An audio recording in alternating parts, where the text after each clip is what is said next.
Hey, hey, hey! It's Johnny Vedmore. Hello. How are How's it you? going? I'm doing good, mate. How are you?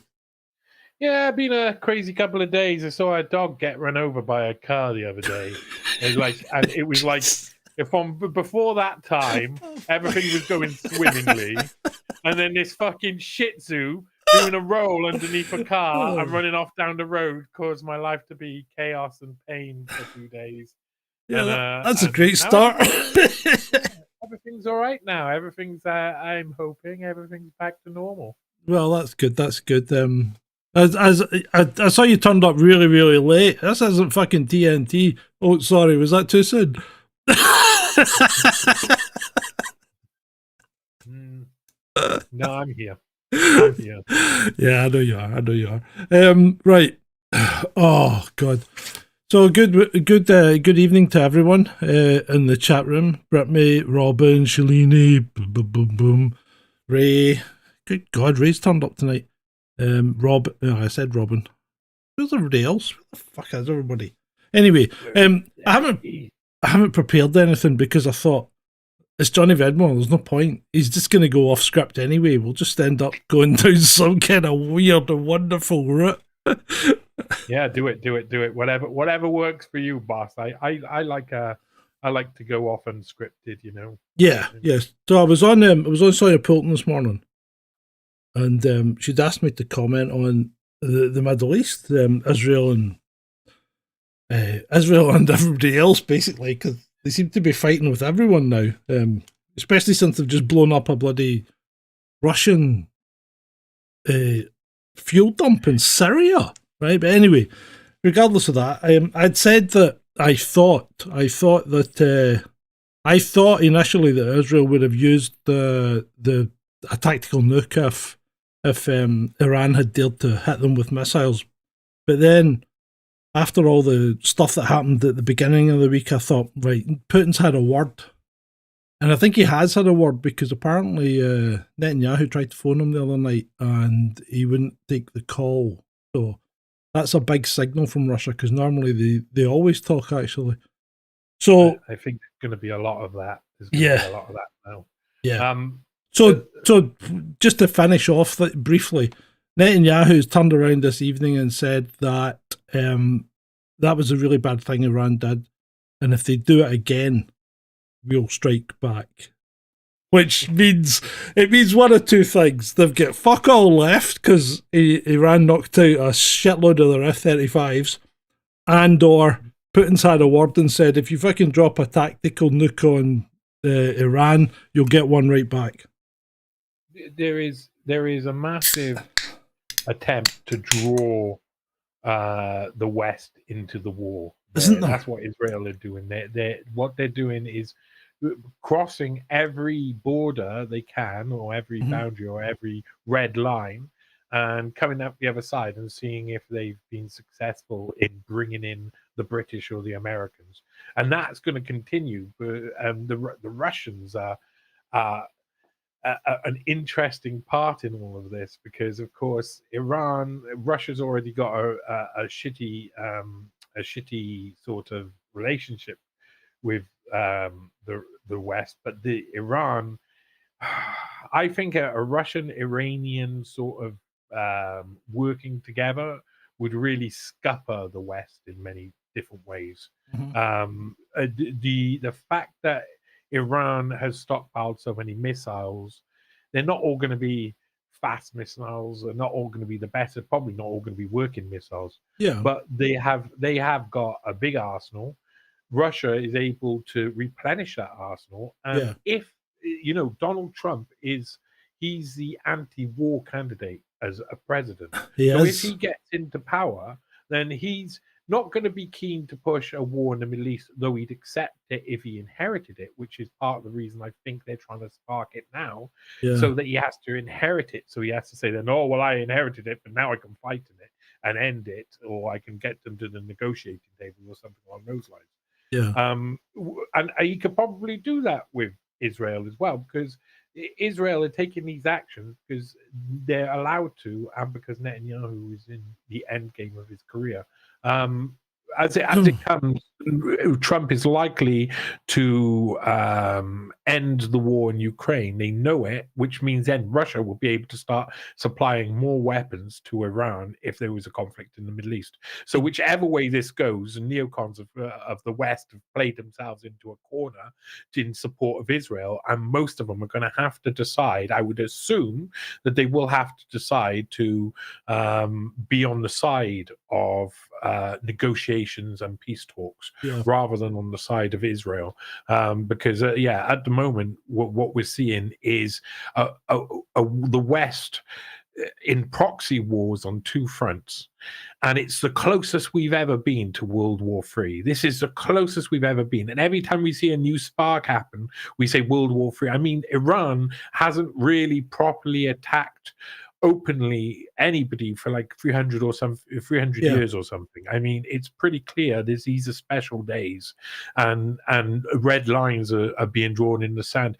What I personally would like to see is more action from Iran while they can do stuff, because I just, I'm not a fan of Israeli conquest of Greater Israel. I'd prefer to see someone draw a line in the sand, and if the West isn't going to be able to pull back their puppies, and what's the point of having puppies? Yeah, no, absolutely. You know what? Israel has done nothing in this whole episode to endear itself to anyone. I mean, honestly, it's changed so much in 2 years. We've gone from anti-Semitism is the devil's work to everything is all anti-Semitism all of the time. It's like, I mean, the fact is that I'm not a fan of Israel's conquest, their occupation, their treatment of the Palestinian people as a nation founded in the fires of tragedy and terror, really. I'm not. It's not like I hate Jewish people at all. But the world is starting to really lose its patience with the idea that anti-Semitism is there's nothing behind the questioning of the state of Israel and some of the Jewish supremacy we see all around the place, and it is having a massive impact on our nation state governments, but our nation state governments are already controlled by globalists, and the globalists and Israel are basically the same thing. They're all but they're all on the same team, aren't they? I mean, I came out with it's maybe an off-ball theory, but I kind of came out that America in some respects controls Israel to quite a large degree, because it is a really useful aircraft carrier, and it's the big stick right in the Middle East that it can use to poke people and keep the Middle East destabilized. Because I think America feels a stable Middle East. Yeah, historically, okay, have you ever played many war games in the past? Like, I was brought up on Axis and Allies, which was a brilliant Second World War, like very accurate board game that and my dad, it was one of the only things that me and my dad used to do together, and people who we were in the regiment in the SEAL not with used to come around, and we used to have like the five nations, and I would be a kid playing adults and beating the fuck out of them, because I would always do the same thing. At the start of the game, I would go to destroy the Navy as quickly as I possibly could, because if you want to win a war, you get rid of all of the big ships of the other side, and they have to rebuild ships, and that takes 2 years at best to rebuild ships. Well, and 6 if it's a ferry in Scotland. And that's why Hitler remained in power without pressure for so long. Was because he had the U-boats, and the German U-boats were savage. They took out so many big ships, and those big ships are really important. Missiles can take out those big ships too. Drones can hit those big ships, put them out of action for months and months and months. The American dominance is partially naval. Same with British, and if that changes, the whole situation may change very rapidly, because people will know they can, or countries will know they can enact more severe action against Western affiliated targets. I think it's changing already, Johnny, because I mean the Houthis have basically chased the Sixth Fleet out of the Red Sea. They're funny. I like those guys. They're I'm like, not on their side. I'm not against them. hey, I just want to. they're kind of like bit player cartoon characters. You can imagine them, and popping up out the sand like the wee guys out of Star Wars that used to scavenge for scrap. That's how I imagine the Houthis. But they're effective. They're effective, and they're firing off. The thing is, Saudi Arabia's been trying to make fucking mincemeat out of them for 10 years. All they're doing is shelling, Yemen and making glass in the sand. And America's been helping them. And the Houthis, all they do is they fire their missiles, pack everything up and move on. So they don't have any targets.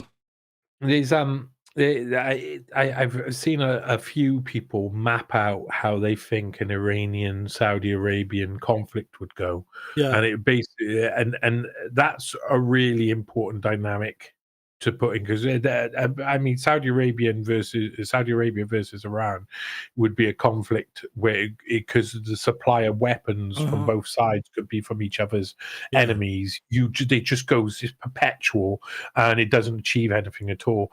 In actual fact, it's hard to destroy Iran because it's such a big power.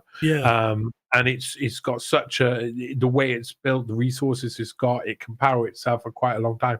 This is no Iraq or Afghanistan. They're treating it like it's like some everyday Middle Eastern war potential, like in the press, but they just have no idea what Iran is. Iran's a completely different fish. Really, I always like Iranians. They have it bad. I wouldn't want to be under Muslim like a caliphate rule or however it's called, and I've done loads of research and like written about the history of Iran and the CIA meddling. And one thing I've been trying to say to people, and this is really important, this is if you look at the Iran-Contra affair, which loads of people have heard, but they don't really understand what it is, and it was a way for basically the CIA to get and others to get the Iran to hold the American hostages until after the election, so that Bush and Reagan would win the election in 1980. And that's exactly what happened. The fact that the hostages were held meant Carter lost in the end, and that's how it was seen, and it had an effect. And in response, the CIA was smuggling weapons to Iran. They behind the scenes, there's a whole different game going on at all times. Don't be fooled to think that these enemies, they're making moves that are strategic moves that are assured by the rules of mutually assured destruction and the behaviors that come thereafter, that were mapped out by people like Herman Kahn in the 50s and 60s, and Kissinger when he was working at the CFR mapping out nuclear weapons and foreign policy. This idea of perpetual warfare and mutually assured destruction and the things that get enacted afterwards is what we're watching unfold. So everybody, all of the main characters, know what each of these steps means. Yeah, and of course, Iran's the last country on the list out of the 7 that the US wanted to take down. Isn't it? Yeah. I got this is getting silly now. I got 2 cats around me. So hey, I don't want any rumors, any bad rumors. Yeah, go on, Hitler cat, you go away. That whatever happens, Iran has a big American glove right up his arse, as well as a big Russian glove, and it does. It's all foul play. The same with Ukraine, the same with Russia. Russia and the West are 2 poles of globalism, multipolar globalism, which are competing and are creating the exact same infrastructure behind the scenes, and will at some point synthesize. They are the thesis and the antithesis in that sense, and that's how it was mapped out as well. We are just entering into a stage which they're already working all on the same side, There's yes, the nuance is there. Yes, the wars have real casualties, but they're manufactured wars manipulated by the most powerful people in society to fuck everybody over all of the bloody time. And Yeah. that's what we get. We also get fucked over by thinking that we know what's going on, because we just don't know what's really going on. We'll find out in 20 years when they have some sort of congressional hearing, like with Iran-Contra, where in 1993 Yeah. And they even they then, you'll only yeah get half the story, won't you? yeah. And I was going to say tell all the story, but they don't. They tell all the story that they're allowed to tell. Within those hearings, there was lots of evidence that was gathered earlier on that filled in the gaps that they decided to leave out within the hearings. Yeah. So, I mean, over time, if enough information comes out, then and you know where to look for other information, it's about filling gaps and putting things elsewhere. But like every world event, we don't really know what really happened until 20, 30 years afterwards. Yeah. Yeah. So, do you think that, and this is a change of tack here. Do you think that social media is to us, as in, Western civilization just now? Do you think social media is to us as indoor plumbing was to the Romans? Now, let me explain that. So, the Romans, as you know, had indoor plumbing. They had water fed into their houses. They had sewage pipes to take it away. They had central heating.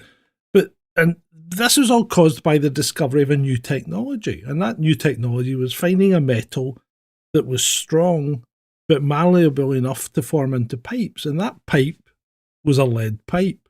And everybody had a great time for 2 or 3 years. And then people started dying from lead poisoning. So my point is AI and social media, as it's developing just now, is that going to be our undoing? Oh man, it's much more. It's much more poisonous, that's for sure. It's not something that you. I mean, we can, but if you had if the Romans had done the experiment on lead piping, they would have been like, I understand now. We've done the experimenting on Yeah. AI and social media and where it leads, and it is a dark chasm of. The problem is when you face like exploring AI is that everything is built to make you feel sad, like there's no hope, like dystopia is upon us, all of the time. And that is exactly what it seems to achieve. Every time you map it out and play it out, the end of humanity is here. This is the point where you've got to show what you are really to the world. This feels like the end times. And I mean that in a way where I don't want to be glum. I don't want to be sad about it. Things come to an end. I believe that, at times like this, we all become revolutionary and radical, especially within our beliefs and our understanding of how we connect to this greater scheme of things. But we are facing an existential crisis, which looks like we are causing a higher rate than we are solving. Yeah. So we are heading toward, and this again, the same people who were mapping out mutually assured destruction and the factors that come in with that. Herman Kahn, the Hudson Institute, they also mapped out the future technology of the world and where we were heading, and they were pretty accurate, man. We are heading towards something where I was in a park the other day and a lady said, we were talking about AI, and a lady said, oh yeah, I only use it for writing. I don't think it'll ever do much more than that. And I just like if she had listened to anybody else, it would be every single person or like telling every single outlet saying AI is going to change your life. Even they post it up even on the BBC and stuff every now and again. Oh, they're having an AI meeting about how not to let AI take over the world and destroy us. And it's a constant theme. Yet when you look into it, you go, okay, right. It's the human decisions that come before AI that are really going to be the thing that destroys us or not. So do we take the route of Barbara Marx Hubbard, and do we go into the transhumanist future where we combine and become part of AI? We become part of a collective consciousness where we have no feeling but love. We become the Borg. Yeah. This is a Borg without a body. It's a Borg with one mass. It's this collective hub of transhumanist gloop that exists somewhere, supremely happy all the time. It's just like hogwash human theater for I want everything. I want my cake and I want to eat it. And the people who want their cake and they want to eat it are the people who control society. They're the people who push forward agendas, and that's what we've got. When I explained in Dr. Klaus Schwab how the CFR taught me to stop worrying and love the bomb, they were mapping out the future. They were looking at the future, and these old timers who were doing it, like Herman Kahn, were starting to go from being like, "Oh, let's slip some something that makes them fall asleep into their water supply. That would be a good idea." They were going from that to being like, "Okay, we really need to be careful about what humanity brings, but we need to have a positive idea of humanity. It can bring us everything." But we've got to make sure we don't do certain mistakes when we reach certain technologies that will wipe us off the face of the earth.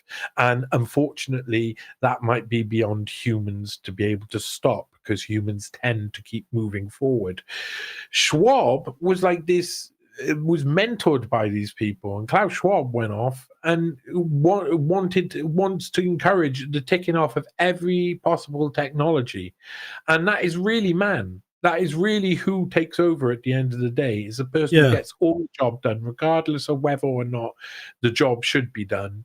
All of it's going to be done, and I think they're heading towards that now. We're heading towards a point where people. I'm not even sure it get as far as, like, we're in artificial narrow intelligence now. The next stage is artificial general intelligence. So it can start doing stuff by itself, and I'm not sure. I feel and I believe from everything I've seen and I've taken in that once that the AGI is very quickly in gear, ASI comes afterwards, and the super intelligence comes, and then in my view, it's like, then it leaves Earth. Then it just says. So do you goodbye. think when ASI comes, then and does it become sentient at that point, or is it just before that? At that point, we're not there to even check it out. Yeah, well, that's true. Done. It's the level of AGI. I mean, even now, we're creating drones. in 2009 or 11, they created the EATR, the ETA robot that could continue to move along by using biomass, like human biomass. Yes. They are creating this Terminator 2-esque world of the future, and we should be able to see it in all ourselves. What do we indulge in with movies? What do we indulge in with things? It's mostly men who are in control of creating such things, and most of us are looking at war movies of death, of destruction, and all we do is we project out exactly what we consume in the idea of what potential technologies. They're not going to be good for us. We very rarely naturally project out things that are good for us, or go to things that are good for us. We want fatty foods. We want live a sedentary lifestyle. We want everything given to us on a plate. All of these things are true of humans, and so if that's what we're projecting out, then we're going to get our cake and we're going to have to eat it. It's not going to look good. It's going to kind of look like robotic and be like, "I'm sorry, but you've made the list this week." So I put a video essay up this morning about if you could upload your mind to a digital consciousness, would you? What, me? Well, anyone. I'm not that. I want to. The thing is, if you do that, I want my consciousness to eat, do whatever it's going to do next without their help. Yeah, because if you upload your brain to a digital medium, a digital substrate, and you become a digital conscious, are you? You'd Well, be playing adverts for the rest of your life. Yeah, well, I don't think you are. And that brings us into what the hell is Musk trying to do with this chip? Now, I know he thinks he's doing good by enabling people that can't walk to walk and can't see to see, albeit in a very Minecrafty way. But what's really behind this? Because you and I know that if we're seeing that from a civilian perspective, then the military are going to be 10, 20 years ahead. Yeah. Yeah. Listen, there are things happening around us where we're not going to, and especially over the next 5 years, where we're not going to be able to distinguish it from magic. And I really mean that. Yeah, I was far away from that before, and as we've got closer and closer, and I've seen AI develop and the way it is cross-utilized. Like, I explain to people, it's like David Blaine. He doesn't do one magic trick that you can work out by watching carefully. Yeah. He does 3 magic tricks all combined, and you can't see the seams. So suddenly you're like, oh my God, my mind is wrecked. Yeah. The AI is like that, but 1,000 times over. In 5 years' time, we'll have rooms full of people speaking, and most of them will probably not be real, and no one will be able to differentiate the difference between them and someone who's real. Right. So apparently there are sites now, and I just found this out today. There are sites now that you put your picture up to, right? And if you're going to submit a CV, you just get your headshot done on this site. So you put your picture up, and it gives you a stack of headshots that you can then stick on your CV and send out to people. And of course, what happens is they go out to people. The headshots are always better than real photographs would be, and real people look like. So they go out, and recruiters go, yeah, we'll take him, and him. And then you go to the recruiters and say, some of those headshots were made by AI. And they said, yeah, but we know the ones they are, and we've weeded them out. 29%. That's all they got. 29%. Yeah. It's over. It's the world of the real is over. Listen, the world of the real is over. 3 months ago, AI was shit. Absolute shit. Pictures were terrible, and now, I'm looking at something on YouTube, and it's like, there's this guy does, in fact, there's quite a few of them now, but they do things like they do movie trailers envisaged as 1950s movie trailers. Yeah, I've seen these. And they're fucking brilliant. Mm-hmm. They're absolutely brilliant. I'm like, I'm gobsmacked. I'm like, bloody hell, that looks better than real movies look just now. And I've just put a podcast up, right? I put a podcast up on Twitter, and it's a podcast of a video that Latimer Alder and I recorded on Wednesday about climate change. And it's a podcast with 2 people in it critiquing it and doing a deep dive on it, right? So it's a 40-minute podcast. They give you a 12-minute critique on it. And it's all AI. All I did was upload the transcript into Notebook LM, and they generated 2 voices speaking about the thing, and it sounds fucking better than you can do. Podcasters are dead. Yeah, no. Listen, what would I know a guy? I know a guy. I gave him a mirror recently. He wanted a mirror. He asked me. No, a big mirror with a big wood frame. He'd been sitting around the house for ages and ages, and he was like, "I need a mirror. I need a mirror so I can pour oil on it, and then I can take portrait photos in through the oil into a subject." And he showed me a couple of pictures. He had done this sort of thing before. Okay. And it was amazing. It was like the effect was beautiful. And the first thing I thought was, and this is the human thought, oh, I bet AI could do that. And I bet AI could do that. Better than he could. Isn't going to stop him from doing a work of art and creating something human. There's a distinction in how to distinguish between them, and then whether that matters, and at what point do we accept that AI is surpassed human intelligence and humans don't bother to make things anymore I know. Have you because seen AI can do it better. So there's Yeah. obviously stages to that, Oh, yeah. and we are quite far along, and we're going in Oh, that we are. direction. And it's speeding up. Technology is exponential growth. Yeah, It's it like is. people don't really understand what that means when you get up to this level. We're at a level where it's like so far beyond what we can imagine. When you said 10 years, I'd be like, fuck, if it's 10 years in the future. So okay, so let me tell you about one of these. You want to hear a theory? I got a theory. Yeah, give us your theory. Conspiracy theory. Have you heard about these conspiracy theories? I know what those are. I'm well aware that this might be me looking too much into it, but I've been studying this stuff for a long time, and things have been changing recently. And I was interested in an X space I was in. I had only done like one X space, and then suddenly someone was like, "Oh, you should go to this one," and it was the Epstein files one. It was the big one, and I ended up in the room talking with all the big boys and having conversations at one point with Alex Jones and people. And I was wow, that's quite amazing. X space is quite interesting. It was an interesting old thing, but one of the first people I came across was someone who's become a little bit infamous now, a guy called Adrian Dittman. And Adrian Dittman is an account which doesn't make any sense. It's very interesting.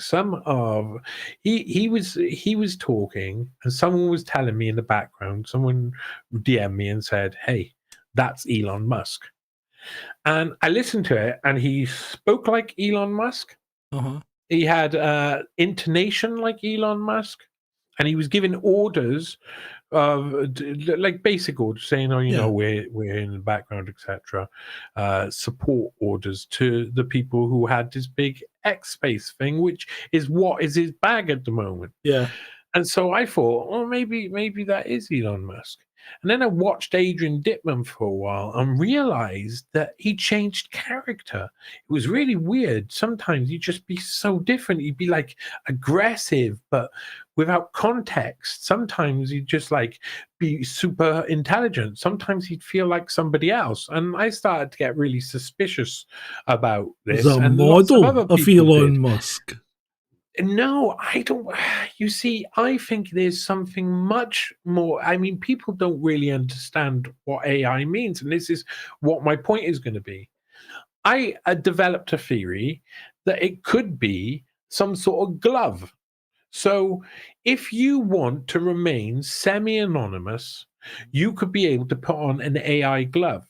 And it will change certain features of what you say or do, but Just it will like a voice changer. without you. A voice changer with it. Beyond that. Because when because when you're not there, it still continues to do whatever it's been programmed to do, and other people can enter into it separate to you to be able to do except for you. So you're unable to really work out what that entity is. It's being trained constantly, but at the same time it is adapted and modeled on somebody's sort of the way they speak. But what you're describing is training something to be a fucking psychopath.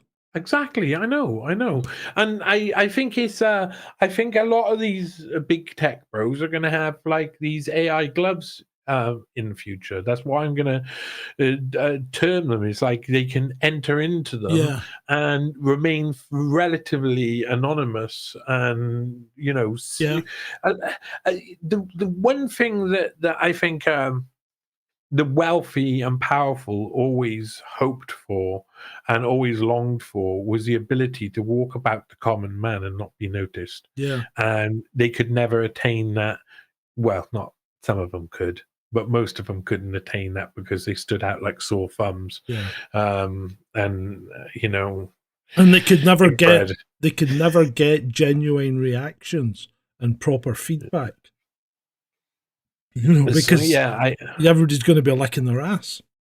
Yeah. Well, so I think there's things like that are things that you say, okay, you think about that theory of having like some sort of AI construct different people can enter into, etc., and work that out and its potential and other things that can work alongside that. And you could conceive of, I suppose, an AI body, all of the different parts of the body functioning within something which then becomes bigger and bigger and bigger.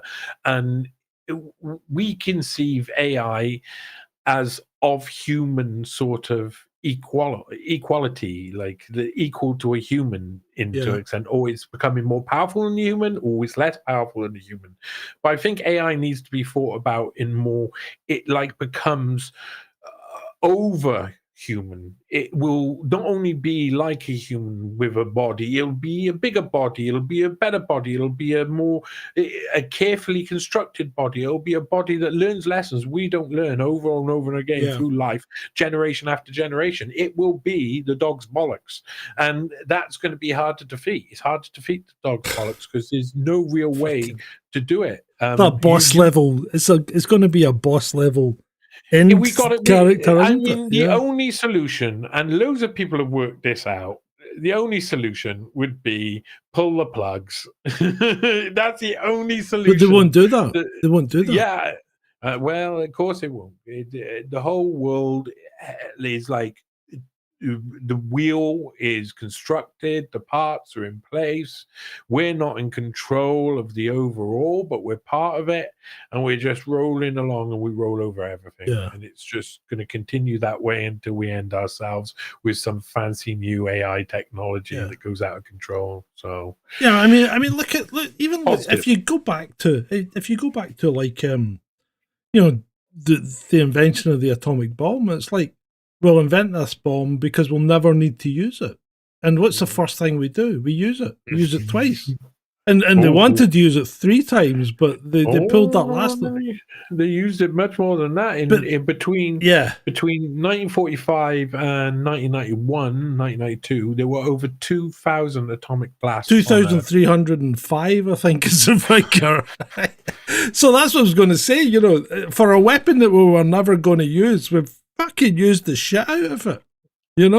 And it's been. I mean, it was. And it was significant, but not as significant as most people would expect.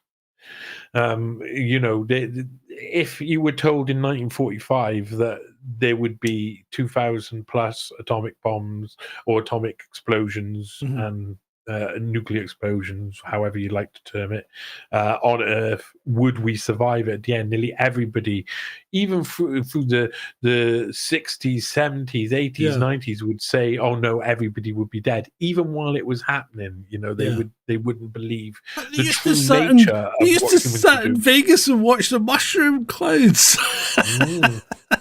And why? I mean, if you were sitting around in Vegas and someone said, "Do you want to go see a nuclear atomic explosion?" I'd be like, "Why not?" What drinks are we going to bring? What's the worst that can happen?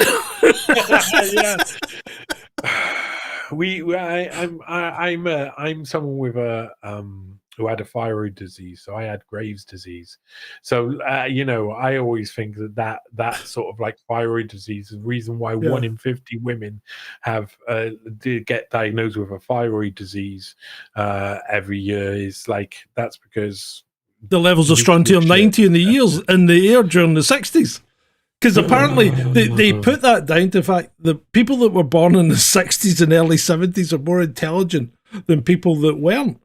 And they put that down to the levels of strontium-90 in the air. So dangerous. I know. Crazy. It's not. I don't want to be like, negative about it. I think that we have to come to a conclusion at some point. And at some point, however many people say, yeah, but keep pressing the button, at some point they're going to have to stop pressing the button. That's, It's like, that's on everything. It's just like have how you, humanity is. It's like death button, oh, it's still not working. I can still feel pain. have you seen It's just have you seen Musk's Teslas these days? no, No, all right. yeah. So you know how you can get out of the car and you can tell it to park itself. So people are getting out of their car, telling it to park itself, and it has a stab at it, and then it thinks "fuck this" and drives off. It just drives off. Oh yes. There's video of a woman chasing her car down the road. Yeah, I wouldn't be surprised if that is something that we see in the future. But that's tremendous. The fact is, there is like massive positive benefits if we got AI right. Yeah, there is. I mean, this is why there's so many people are willing to go for the big gamble. Yeah, is that the fact is that if you got everything right with AI, the life would be shit hot all the time. But we've seen, even though we can have abundance and be happy, that's not what helps motivate people in the eyes of the elite. Yeah. So it means that they will always need to make sure you have a little rather than a lot, so you can be like the dog looking for the treat, always focused on we want Robbie the robot, and the elites want HAL 9000 with his murderous streak. Yeah, but he's a really good character though. yeah. But he's one of my favorites. If you think about it, when was 2001 done? 68 or something? Oh man, yeah, something like that. But they were warning us about AI then. Yeah, I know. I've seen that high on psychedelics as well as it's one hell of a movie. Yeah. You don't get movies like that now. Yeah, no, I'm a big fan of the old. The fact is that a lot of what Kubrick was doing around that time was all related to how the American expression of exactly the same things. I mean, the guy I was talking about earlier, Herman Kahn, he comes up in these things over and over again. He's got a quote about Kubrick where he writes Mutually Assured Destruction. He writes On Thermonuclear War, which maps out mutually assured destruction in 1961. In 1964, Dr. Strangelove happens, and Herman Kahn is responsible for mapping out exactly what Dr. Strangelove would look like if it got to the extremes. Yeah. And Herman Kahn became known as the real Dr. Strangelove. And they actually asked him at one point, you knew Kubrick, didn't you? Oh, yeah, that's movie based on Kubrick, yes. But I it's rumors that I am, with the thing that's not true. That's not true. No. But he knew him, and he makes like this quip about his wife being angry with him or whatever, and he like knew Kubrick. These guys all hung around together. They knew what the future looked like. Yeah. They were mapping it out, and one of the amazing documents is it's if you went to Dr. Klaus Schwab, or how the CFR taught me to stop worrying and love the bomb, and went to the last source. There's underlines where the sources are. Last but one source, you get a full list from crummy.com of all of the technologies that were predicted in the work, the year 2000, was written in 1967 by Herman Kahn and the Hudson Institute, and they had mapped out the entire future, man. They had everything. They had worked out every possible and potential technology. They had used game theory to do it. They were just ahead of the game. They've been lurching towards these bigger technologies for years. Do you remember watching Blade Runner the first time round? The original. Pretty young. And I was gobsmacked by the digging into the photograph tech. We do that every day now. Do you remember that? When he looked into the photograph and then expanded it, enhanced it, and saw the guy's reflection in the mirror that was in the photograph. But we can do that. I mean, nowadays you can fucking enhance people's sunglasses and see who took the photograph. You know, we're doing it to ourselves. We are. And we're doing it. And it is superficiality. I mean, what you're describing there as well is that, you know, that is us. We're looking into the face of our future, and most of what we desire is superficially like being acknowledged by our other self. Mm-hmm. Yeah. Looking in, we rip off the mask, and what do you know? It was the face of my father, and I discovered that all the turtles go all the way down forever. There you go. Amen. So I'm working on a new series because the channel got demonetized because I was too good. Yeah, I went from like, I don't know, 3,000 views a month to 2 million, right?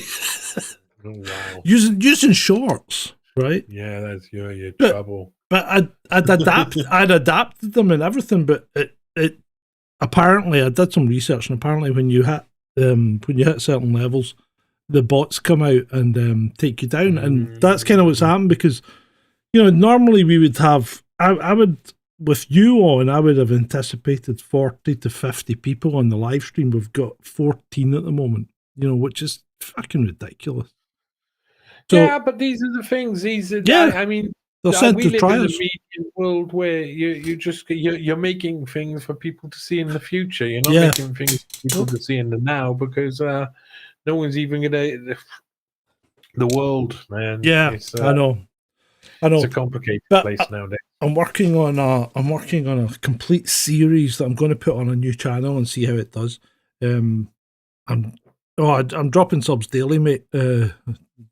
Talking to the chat room, but that's because a lot of those subs came for the shorts, and I can't do the shorts anymore because it'll reflect badly on the channel when I come to reapply for monetization. But I'm working on this series about the cult of UFO, because people love that sort of shit. They really do.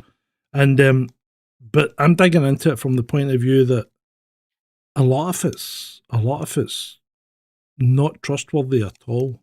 And I'm digging into it big style. So obviously it'll upset some people, but you know, it should generate some interest, I'm hoping.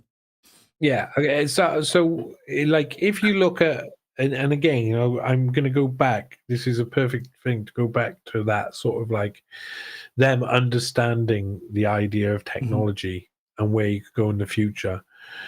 The idea that a being can travel across galaxies, you know, vast amount of space, etc., at a high speed seems totally unbelievable, because it just wouldn't be able to stay together. Yeah, you know, they say, wormhole, or this, that, the other, or something else that would crush the machine you're traveling in, or your brain. And I think we have a lot of the idea of, we could be a transhumanist mind is partly put into the fact that then we could go anywhere in the universe, because we can travel faster than the human being can go, because human beings go pop if they go too fast. So I don't think you can overcome the going pop if you go too fast stuff. I just don't think there's any. I think they know that, really, and that would suggest something else. I think there's a potential.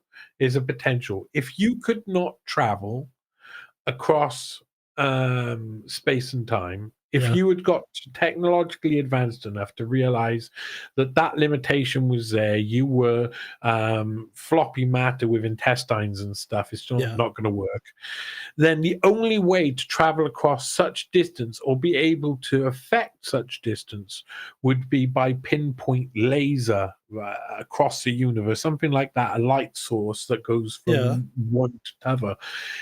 That could explain a lot of UFOs and the erratic movement. I mean, that is one of the things that like, you know, the idea that, okay, if matter can't travel that far, what can travel that far, and what would most likely be the communication method with another world? And it would have to be like the next guest, the next like best possibility, the next guess you'd have to do is like some sort of laser light, something with a lot of information within it. Yeah. So I think UFOs might just be not able to be read yet. You know, they may be something. I think they might even be from this earth. Mm-hmm. Because they might be. I mean, when you look back at things like Foo Fighters and stuff like that, and you think of plasma, and then you think there's no real reason why everything isn't conscious. Everything is conscious to a degree, and if you get something like a plasma, there's no reason why it shouldn't behave as like a single-celled animal. And if there's something dangerous, it'll move away from it. If it's looking for something to feed on, it'll move towards it. And I think there's a possibility there as well. Yeah, but the fact is that until it's proven, all of it is just like it's speculation. Fantasies or sci-fi. It's all sci-fi, baby. Though I like sci-fi, I don't mind that. So it's not like you can't think about the possibilities. But I've always been very unlikely that aliens in matter-like state and skin suits with. What I can't get my head around is why would you travel billions of kilometers, billions, if not tens of thousands of billions of kilometers, to come and stick something up somebody's ass? Or go to Alton Towers, maybe. They might be doing multiple things while they're here. So. Well, yeah, they might be. Yeah. You're just concentrating on the arse stuff. Go on, tell us. But it's like I was watching something earlier on when I was having my dinner about the Pascagoula incident, which is two guys that went fishing beside a bridge near an interstate in Tennessee or something like that, and they claim they got abducted, and the younger one said he got something stuck up his ass. And of course, my first thought is, have you tested him for GBH? Because maybe he was like out of it. And the 19-year-old boy and the 43-year-old man who went fishing one night, right? I don't want to think about this too much. You're too keen a picture, yeah. Call me skeptical, but I'm thinking, I don't think you were abducted by an alien. No. Well, I have to say I've probably in one point properly in my life where I would say I've seen what I would describe as an unidentified flying object, and it could just be any manner of things. Yeah. So it just the fact is a lot of the time it's just an image or shape traveling across space, and the mind. Britmate says, very credible incident. They stuck to those stories and passed the polygraphs. Yeah, well, people will do that though, because and the thing that gets me is our judicial system holds up actual eyewitness testimony as the best testimony you can get. And I can assure you, from years and years of taking testimony and testing it against what actually happened, eyewitness testimony is complete bullshit. Because people make things up in their head all the time, and then they change them, and then they make up something that never happened, and they firmly believe it. Because, and it's bizarre how people can believe things that just never happened. I got something like this at the moment. I kind of like try and examine my own mind and my own decision making. And when you say the perfect thing at the perfect time, you may have just there was a Shih Tzu who got run over by a car a couple of days ago, and I was standing right next to it, holding my dog, so it wouldn't be a problem. It came off its harness; it wasn't on very tight. Went plump, got hit by the car straight in front of us. It was like awful. Yeah, rolled under the car, but here we go. I want to say that he rolled out the back. Yeah. But I get a feeling he rolled out the side. Right. But my mind is in that state where I'm like, if I made one of those two decisions and said, no, it must have been that, then it'll be that forever. Yeah, Even though I am unsure. So I've reached a state where I'm unsure, but normally I would probably go with one or t'other. And I already caught myself saying, already come out the back to a couple of people, and I've doubted that I believe it's true. It's like we have these moments where we are going to ingrain our belief about what happened at that moment. But it doesn't mean that, I mean, depends what the people seen. Like, some things are really easy to remember, and some things are. You would be surprised though. I mean, you go to a road accident and you take statements, and you end up with 5 witnesses with 5 different accounts of what actually happened. And it's not like you get 2 on one and 3 on the other. It's you get 5 different accounts of what actually happened, and you've got to take that and then piece it together with the circumstantial and, you know, measurements and things and where things ended up, and then you work out what actually happened. The whole thing's mental. It's crazy. Yeah, humans, especially when it's under like extreme sort of situations of stress, because I don't get stressed very often. But when that Shih Tzu come out from under that car, ran off down that road, I was bloody like an old woman running after it, like you dog into my arm. Oh, I'm gonna get the Shih Tzu. You don't think straight at all. Oh God. Under moments, most of the time, under moments of pressure, I found that like violence, when I was young, there was a lot of violence in my home, a lot of love too, but a lot of violence.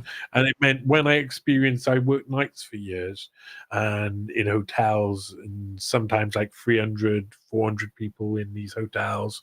There's trouble. You got to know how to handle people and how to be good. And sometimes you're having a bad night, sometimes they're having a bad night, sometimes you're both having bad nights, and shit kicks off. And there's been points where I was attacked in hotels, and everything went into like slow mo. It does. Really, really super slow mo. And it's like, I think that's like experience. Oh, there you go. It's happening, and it's easy to deal with. But not everybody's got that. They just kind of like break down. I was going down a country road one night, and we're going to a call. I'm driving a high-powered traffic car, and we're howling down this country road. I'm doing about 90 or something like that, and the road the conditions were cold, but just on the cusp of freezing, and we're howling down this straight road, the country lane, and we're going to take a 90-degree corner at the bottom. There's a lamppost at the and you can see the lamppost, and it's getting bigger as we're getting towards it.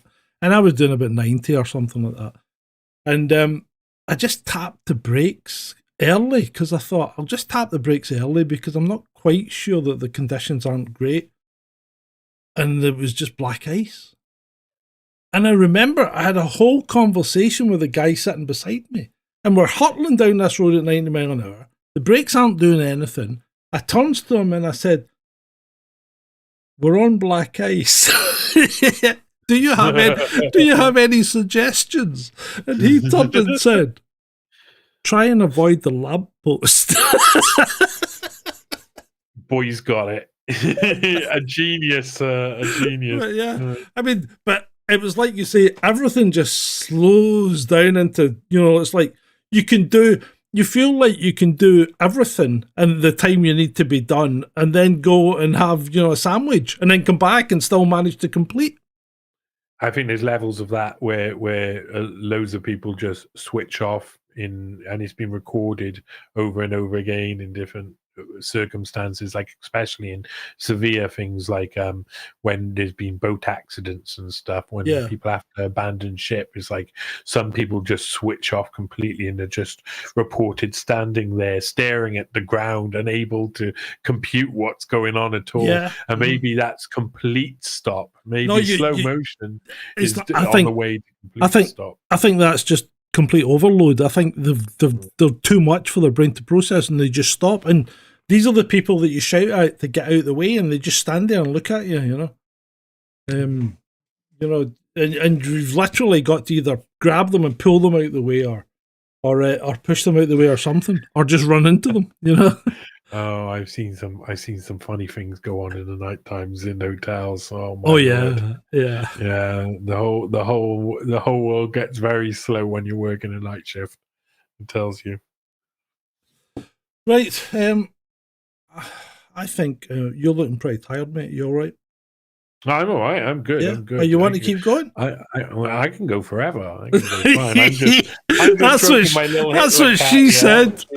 he's stroking my little Hitler He's cat and stroking having his pussy. I'm just stroking my little pussy and having a little smoke, you know. Right. Oh, Hey, well, it's a if you Friday night. What, you going to be a party pooper? no, And tell no, me not off at on a all. Friday night. I need Tell me off. to visit the little boys' room though. So can you keep them after 10 for 2 minutes? Oh wow. Okay. Wait a minute. What am I going to do? Am I going to tell them? What if? Tell them a story. What? Yeah, but okay. Yeah, I need a subject. I need some sort of well, someone needs to be my muse yeah. at this point in time. Yeah, okay. Really. So let me think. What's happening in the world? What's happening in the world? Well, tell them what's happening with tell them about Starmer, because according to everything I'd heard, right, Starmer was supposed to be gone on Tuesday, but he's still here, and there's supposed to be super injunctions that nobody can talk about, but people can because they always come out in the foreign press. So yeah, talk to them about Starmer or something like that. Yeah. Well, yeah. All right. I got some stuff because I'll maybe 2 minutes. Right. Yeah. No, take your time. Thanks. I can probably do about 3-4 minutes of talking before I start staring at the screen. Okay. Just like that. No. So with Starmer, I'm not sure he's ever going to just disappear and vanish. I just don't think that's going to happen because he's the perfect third way boy. He's a deep state guy. He's perfect. It's all been set up. It's been set up for years. The whole Labour government since 1997, before that, 1994, 1995, when did John Smith die around then? You have to understand it's all been created. I really mean that. It's all been created. In the 80s, there was a man called Anthony Giddens who was developing the political ideology called the Third Way. And by the early 90s, he had developed it and written it down, and it had been a great success. And it led to a load of left-leaning and eventually right-leaning parties going towards the centre ground and occupying the centre ground. Third way politics is centrist politics. It purges the left, for instance. Within the Labour Party, you will have seen purges happen. You've seen purges happening early on and later on. The New Democrats of Bill Clinton was the first implementation properly of third way politics. And at that time, in the late 90s, in 1992, everybody from the Labour Party was studying under the Americans. Tony Blair and Gordon Brown were going over there all the time. They'd already been part of the International Visitors Leadership Programs, which were Nelson Rockefeller-funded programs. They were about to go through in 1993 the World Economic Forum's Global Leaders for Tomorrow first round. Yvette Cooper was working on the Bill Clinton's campaign. David Miliband was studying in MIT. Ed Miliband was over there too, of course, because their dad lived over there. Ed Balls was studying under Larry Summers and Robert Reich at the same time. Epstein was hanging around with the same. And he was teaching at Harvard as well, Ed Balls. All of them were being trained. All of these politicians were being trained in third way politics of Clinton, helped Bill Clinton get into power, and then went back and said to John Smith of the Labour Party, we want to implement this new way, look, the third way. And John Smith said, you can go fuck yourself if you think we're going to get that and put that fucking shit in the Labour Party. And then a couple of years later, he was out the door now. And from that point on, then, the new Labour, which was designed on the New Democrats, were the third way party. They were a new third way party that was going to continue. And we've seen this over and over again. We saw it under the Corbyn years as well. Eventually, they had to go through the purging of the left. Keir Starmer even said we will go through purges out loud. Purging is part of third way politics. This is one of the interesting things too. when you purge the left out of a left-wing party to move into a centrist party, it means that all of the different ideas and functioning possibilities and solutions that you could find on the left of politics are no longer available to you. And instead, they leave massive policy holes. And those policy holes have either got to be filled with globalism and globalist ideas, or they get filled with war and austerity. And that's really the main way that third way politics continues. It continues to bring all of the politicians to the center ground so they can exist in the same realm, and austerity and war can be the thing that takes up all of the rest. That's what we're living in under Starmer. We're living in another third way politics. The Home Secretary herself, literally out there in America, working on the Clinton campaign, involved in all of this right from the start. All of these guys, completely and utterly third way politicians, centrist scum of the earth. Yes. There you go. I filled up a bit. Thank you for that. And you've gained followers. Well, you've gained watchers. We're up to 19. Hey, Johnny, Ooh. It's the Johnny Vedmore show. I'm game for that. You should actually come on here every week. It would be quite cool. No, I'd like to come on here. I mean, I don't get. Man, I got some stuff to do. Oh my god! Yeah, I did the TNT job for a while, and that was pretty chilled. So I chilled. It was loads of work, but it meant I had like this good routine and a good pattern. And now it's like. It's hard now. It's I got to kind of focus in on stuff, and there's a load of stuff I need to do. So hopefully, it's hard to stay focused when you don't have someone, calling you to account. Yeah, and they didn't even give me any. They didn't have any editorial control, so they didn't necessarily hold me to account. Just the fact that I've got to fill up 2 hours within a certain format and speak with 4 guests a day and research all of that meant that it led the way. I had to do certain things. I had to write like 4,000 words a day most days, and that's like really taxing. 2 monologues about subjects that aim to be grammatically accurate as well. I got like E's in my English or L's or worse maybe. It's smart and job though. You looked quite smart on it. I'll give you that. I mean, the last time you were on this show, you looked like you'd been pulled through a hedge backwards. Well, I have. Listen, there's a lot of hedges in Wales. Yeah, I know. We kept up our hedge growth, and anyway, life itself. I mean, what do you make of them shutting Port Talbot? I mean, oh, it's dirty work. Dirty. It's happening all over the place as well. And I don't want to sound like Keir Starmer, but my dad was a steel worker. He was. He worked for Allied Steel and Wire in Cardiff Bay. He was a wire tester, and that was like. Working either in the mines or in the steel industry gave loads of parts of our communities complete focus, ability to get well-paid unionized jobs eventually, not at the start, of course. Yeah. But I mean, for the time, my dad wasn't like earning a little. He was maybe, I think by the time it got to about 1992, 1993, he was on 18 grand a year with some benefits. Now that doesn't sound like a lot nowadays, but back in the early 90s, that was like the equivalent of a 40,000 maybe plus job, because he was doing something that was hard labor. I mean, they put in a proper stretch, but they were also a community. I mean, the steel workers would get together, have jamborees once, twice a year. They would, lots of different things were going on all the time. I always remember being young, being on a coach full of like steel workers heading towards places. Like, bring your kids along. There was always a community. There was always the guy Trigger who'd sell you the dirty goods round the back, so you'd get a cheap TV and whatnot. I mean, it was a proper like community. And Yeah. they took away all of these industries that create communities at the same time. I mean, it's a mirror. They as soon as you take away the industry, you destroy and decimate the You community. do. That's Yeah. You do. every single time. So this is going to be like, Port Talbot.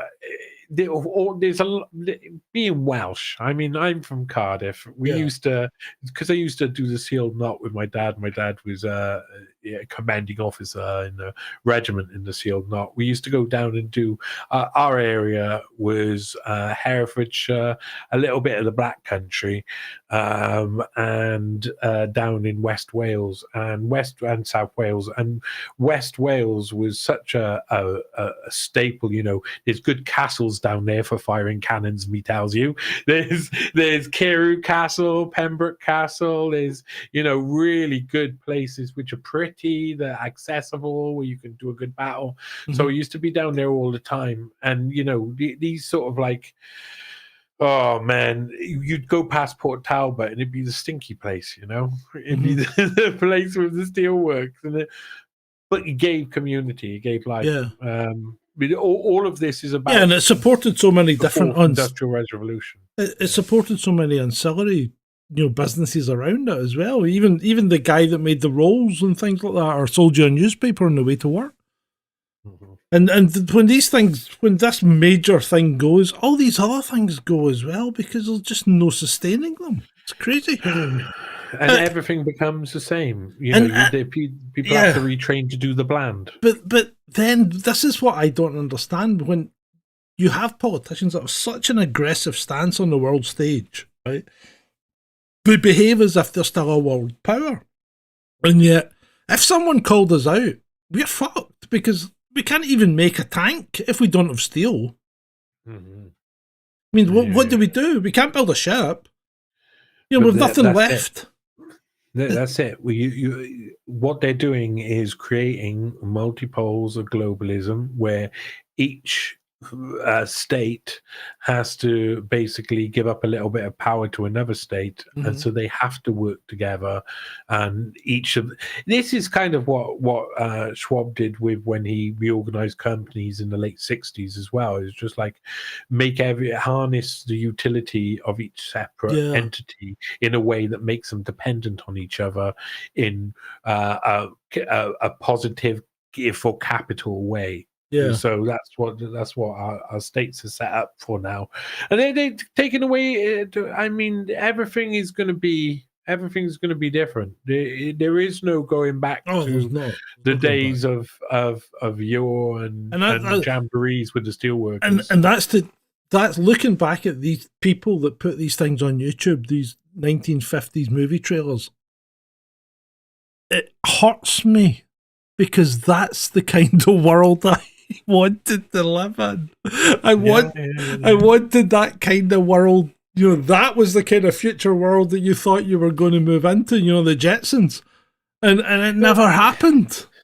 But do you? I mean, like, let's go through this. I mean, when were you born? 62. Oh, 62. Wow. Okay. Yeah. So you'll remember flares for sure. You'll remember the corduroys and clogs. Yep. Clogs through the 70s being popular. And then, like, the denim coming in, double denim. I used to have a 3/4 length sheepskin. Oh yeah, that's something my dad would have worn back in the day too. You'll remember the all of the different shell suits. I never had a shell suit. Yeah. I remember them though. Oh man, they were hard to. And lumberjack shirts. David Icke. I've got a photograph of me at 21 wearing a lumberjack shirt in Hollywood. Yeah. And then and on and on and on and on. It changes with fashion. I mean, I used to wear, because I lived half my life in the 17th century on the sealed knot. Yeah. I used to have breeches and stockings on, and I used to have, like, my hat and everything with a little feather in it and whatnot. So, and I was living in the 17th century. My whole family were dressed up. 8,000 people on the campsite dressed up in 17th century. gutted when flares fell out of fashion. Absolutely gutted. Yeah, I bet. You had so many in the wardrobe. You had most men must have felt like that. An abundance of flares. Oh, these flares will go to waste. Will no one wear my flares? No, listen. Hey. The point of this is that if you think we are going to be wearing in this state t-shirt tracksuit bottoms in the future, I promise you're wrong. The days will change. The clothes will change with them. Oh yeah, the fashion of the time, and we may get round to 1950s style again. Who knows? We may get round to it. You know what there is a possibility. You know what I was watching the other day? Blake 7. Right? The fashions of that were just fucking outrageous. Yeah. But things were outrageous back then. Okay. And they thought it was the future. Then nothing was advanced. And they couldn't even see shell suits coming. Oh, God, shell suits. Actually, they were. Do you remember David? Might have actually been designing shell suits. David Icke was wearing a shell suit when he came out as the Son of God. When he came out, I'm gonna cut it there. He was wearing. David Icke was wearing shell suits when he came out. It was glorious. I remember him on Wogan. I remember watching it on Wogan and thinking, "Holy shit, he's lost it." Yeah, loads of, but I mean, it was a very public. It was a very public breakdown, and there's no way around it. It was a breakdown. The guy had a breakdown, and he pulled back from it really well. But he had a breakdown publicly and on air. And Terry Wogan ripped the piss out of him mercilessly, which is kind of what you did do in the 80s, to be fair. Yeah. I think there was an element of it where like his words could be misconstrued, and that he was like being at the extreme end of a metaphor, and it gets taken as purely serious, and then he kind of reacts in a way that seems like that, but is like, and to be perfectly honest, the whole thing, I mean, he says a lot of what he says is accurate. Maybe 1% I don't agree with. A lot of it is accurate. That's probably everybody is about, like, most of the people who I think are 99% accurate are still 1% wrong here and there. You're right. And Militant says, don't forget the tank tops. But the thing is, there are certain items that you just never... Don't forget the tank tops. There's certain items you just never wear. I never, ever had or wore a tank top. Yeah, I might have got away with it. I don't know. I got this like memory of something that I could be putting on myself. I might be looking at my sister. Maybe I'm looking at my sister in my brain. I can't remember. There were tank tops in my house, okay? I was born in 1980, so there was definitely tank tops. My mate's dad, he used to be a captain in the Indian Army, right? Yeah. And he stayed over the back in Scotland, and he always worked in his workshop, and we used to go sailing on his boat, so it was really cool. And he was a really nice guy, and he used to teach me how to do woodwork and stuff. It was all above board. There was nothing untoward. Woodwork. Yeah, but nothing untoward. That's some nice wood you got there. He used every day you saw him, he was wearing a collar and tie and either a sweater or a tank top, and he had a work coat, like a lab coat except brown, and he wore that every day. And he would never buy anything that was made in Japan because of the war, because of the way the Japanese treated the prisoners. He would never buy anything made in Japan. Yeah. That's the way it works, isn't it? that bit of prejudice that is probably, I mean, best to conserve your nation from the evil Japanese aggressors. I mean, past like 1911 onwards, Yeah. once you've got like there's some real dark history in Japan and China Oh yeah, yeah. relationship, because There Japan is. took over China really, Yeah. I did loads of research into Kitasato Shibasaburo, who is this famous virologist in Japan, and he was also used to torture people and purposely infect towns, and the army would full of Chinese people, and the army would shoot anybody who tried to leave, and they'd watch how the plague spread around, or whatever sort of illness they give them would go around. It's just like some of the things the Japanese did to the Chinese are just wow. Oh, the Japanese and the Chinese they're not going to be friends in the future. They hate each other. They have always, well, ever since I've known Japanese and Chinese, they've always hated each other. Yeah. But don't worry, globalism will sort it all out. Once everybody owns nothing and is happy, then it'll be fine. The Japanese are on a fast track to extinction the way they're going. I mean, their birth rate's well under 1.2. I mean, we're not far behind, but we're higher than that at the moment. Yeah. Isn't 1.22 or is it 1.12, which is the limit? If you go under it, then it's population crash time. Well, I think we're under it, because if you're under 2.1, you're losing people.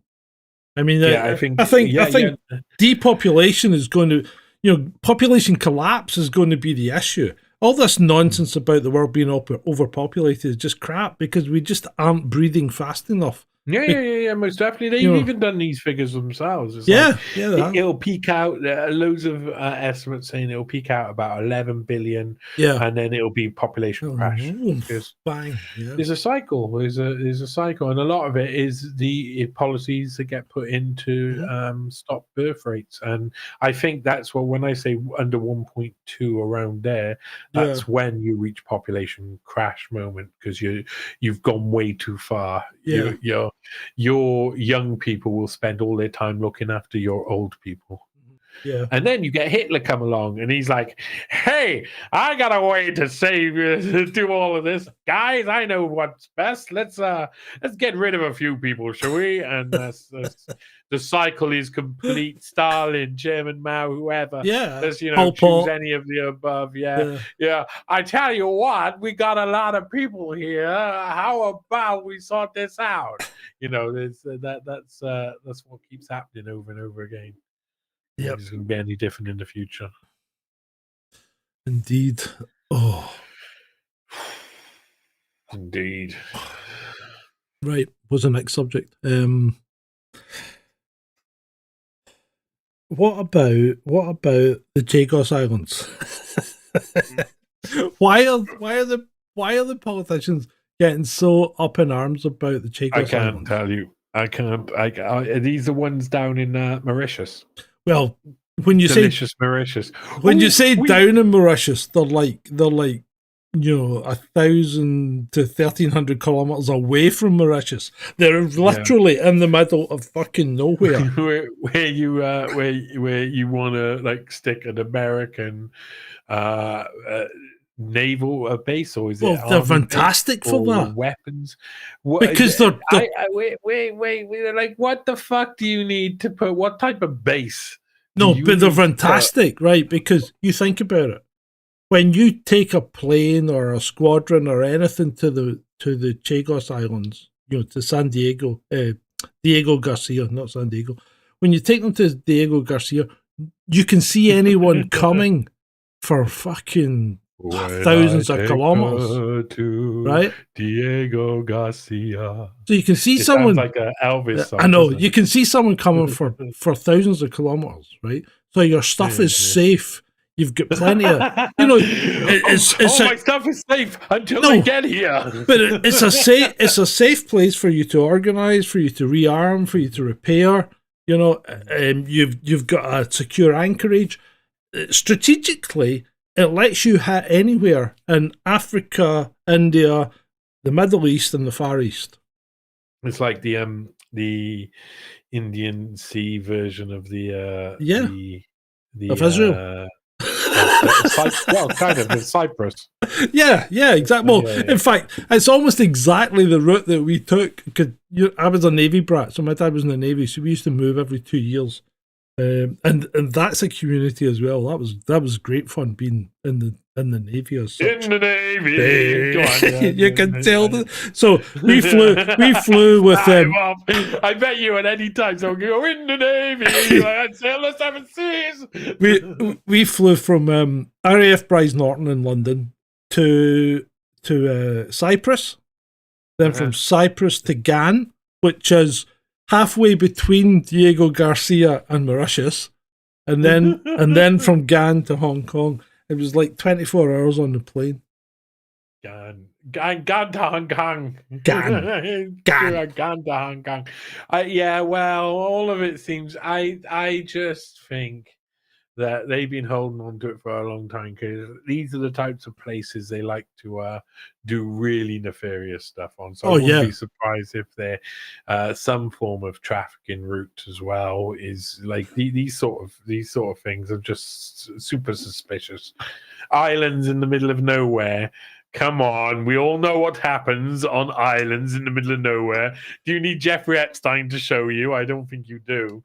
When you need Richard Branson, you say, all of them are going to be.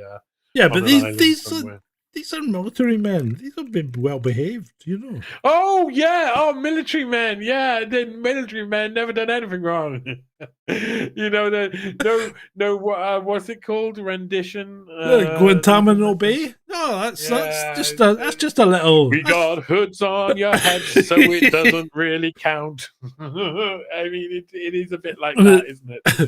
My wife has been apparently my wife has been watching this thing called Celebrity SAS or something like that. Right? Is it gay programming? Yeah, it probably is, but I haven't watched it. But apparently she's been watching it, and she was talking about it the other day, and I goes, and there was a clip on, and some guy was getting a hood put on him and taken through, and I goes, aye, and she's going, why would they do that? And I'm like, you don't want. I've been in exercise with the SAS. You do not want to fuck with the SAS. It's not fun. It is scary shit. 2 of our cops got abducted by the terrorists, which were being played by the SAS. And they actually fucking abducted them, took them away, tied them up, put them in a shed, and left them there for 2 days. Right? Wait a minute, and these guys were cops, yeah? Yeah, we were cops because we were good. We were guarding Finally, the military has done something right. Yeah, we were guarding somewhere, and the SAS were playing the bad guys, and 2 of the guys got abducted and disappeared for 2 days. Hello to my friends lived up in Talabont Way up in Brecon. And throughout their childhood they'd be walking through the place and up would pop some SAS guy who'd run off into the distance from some hedge in camouflage, because that's where they do a lot of the training exercises. Well, like ghillie suit. Just like and I really mean that. That's what used to happen. Yeah, but it's just the way it is. If he'd stayed stum, they'd probably never have seen him. Yeah, oh man. Oh, this I don't know how I feel about this story. I was working in the with age as well. I feel like guiltier, I suppose, but still, it was 2007 or 8, and I was working as a night manager of the Thistle Grand Hotel at the time in Bristol, and there was a load. It was a weekend, and there had been from the Thursday night a load of Marines, American Marines, staying on the floor, proper, like, thick set, top of the range, down here to do their like mixed trials and whatever. Born to act. Oh, born to be twats. Oh Yeah. my god, they're just running up and down the they were just going door to door naked and knocking on the doors, and then people would open the doors and they'd be like, hey! And then they go to the next door and they would just we just had constant complaints going on. And I had like 3 nights where they were just, or 2 nights where they were just going wild. And here you go, this is what I was trying to ruminate how to stop them from being so wild. And I was talking with a guy called John, who was a Scottish guy who had been in the army for years and was now like one of those old head doormen with lots of experience and military background, who knows how to do his knows how to calm everything down in a really calm way like that time. And I was like, I just don't know what to do with these guys. Every time I'm up and down, I'm trying to find, I said to him, I try and find keywords with people. When certain people stay, you use certain keywords and it winds them up. You use certain keywords and it calms them down. And you just got to find the individual's keywords, and then they kind of like will behave themselves. And I was trying to find that, and he said, just say military police to them. Just say that you're going to have to call the military police. And Shore Patrol. Like, oh, really? Shore Patrol for the US. That's what. Yeah, but I mean, because they're in Britain, they'd have to call the military police. Right. Okay. Like that night, they're running around the thing. This one guy who's just been an arsehole to my face over and over again is causing trouble again, running around naked on the floors. I knock on the door. I say that I've been given the number for the military police, and I'm going to have to give them a call. And he broke down in tears. I mean, in tears. Yeah, he was devastated. And it was like, I felt really sorry for him. Even after all of the stuff he'd done, I felt really sorry that I'd used such a powerful set of words to him that it made him cry. And he behaved himself. Behaved himself, but it's just like, it reminded me of that. We had to arrest a guy one night in Irvine, of all places, in uniform, and there are all sorts of rules when you arrest someone in uniform, right? We were only maybe 300 yards from the police station, but you're not allowed to walk him through the street. You've got to get a closed van and take him in that, right? So we called for the van to come around. The van picked him up. We took him back, and we put him in the cell. And we charged him, put him in the cell. And the sergeant goes around. I'm going to have to phone his unit. So he phoned the unit, and the unit said, "Right, we'll send 2 MPs to come and get him." And we went down. And they go, "Right, once you've sobered up and if you behave yourself, you'll be getting out. But 2 MPs are coming to pick you up." And he's like, "Can you not let me out now before the MPs come?" And I go, "No, we can't do that." And he was shitting himself.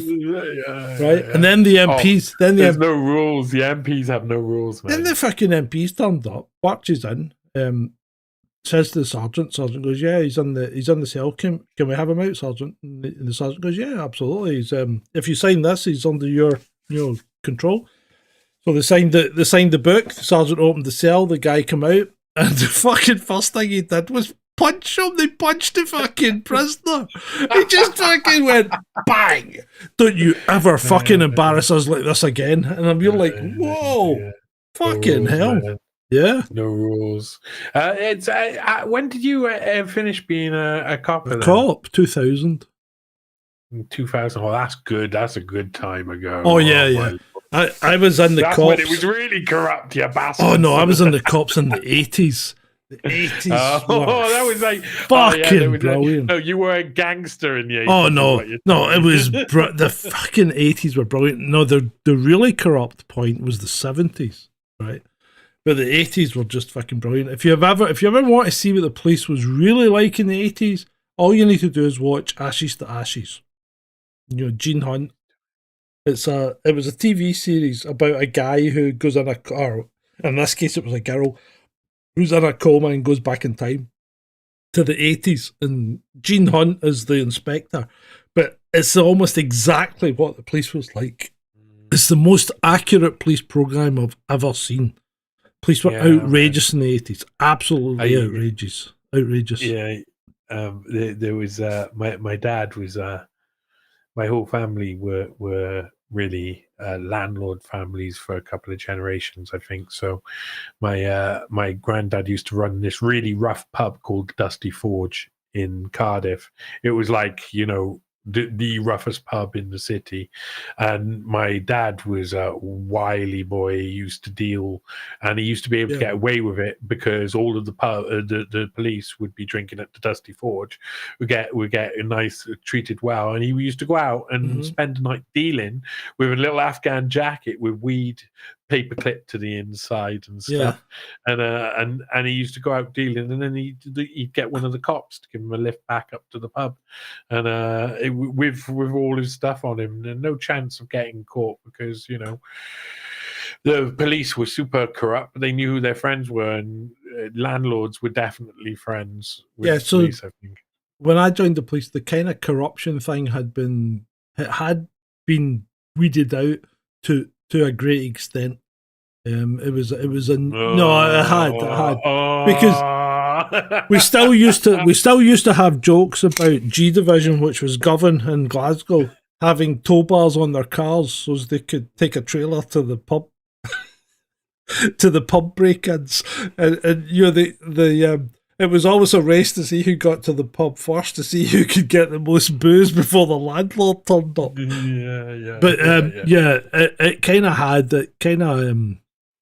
It kind of died down by then. But yeah.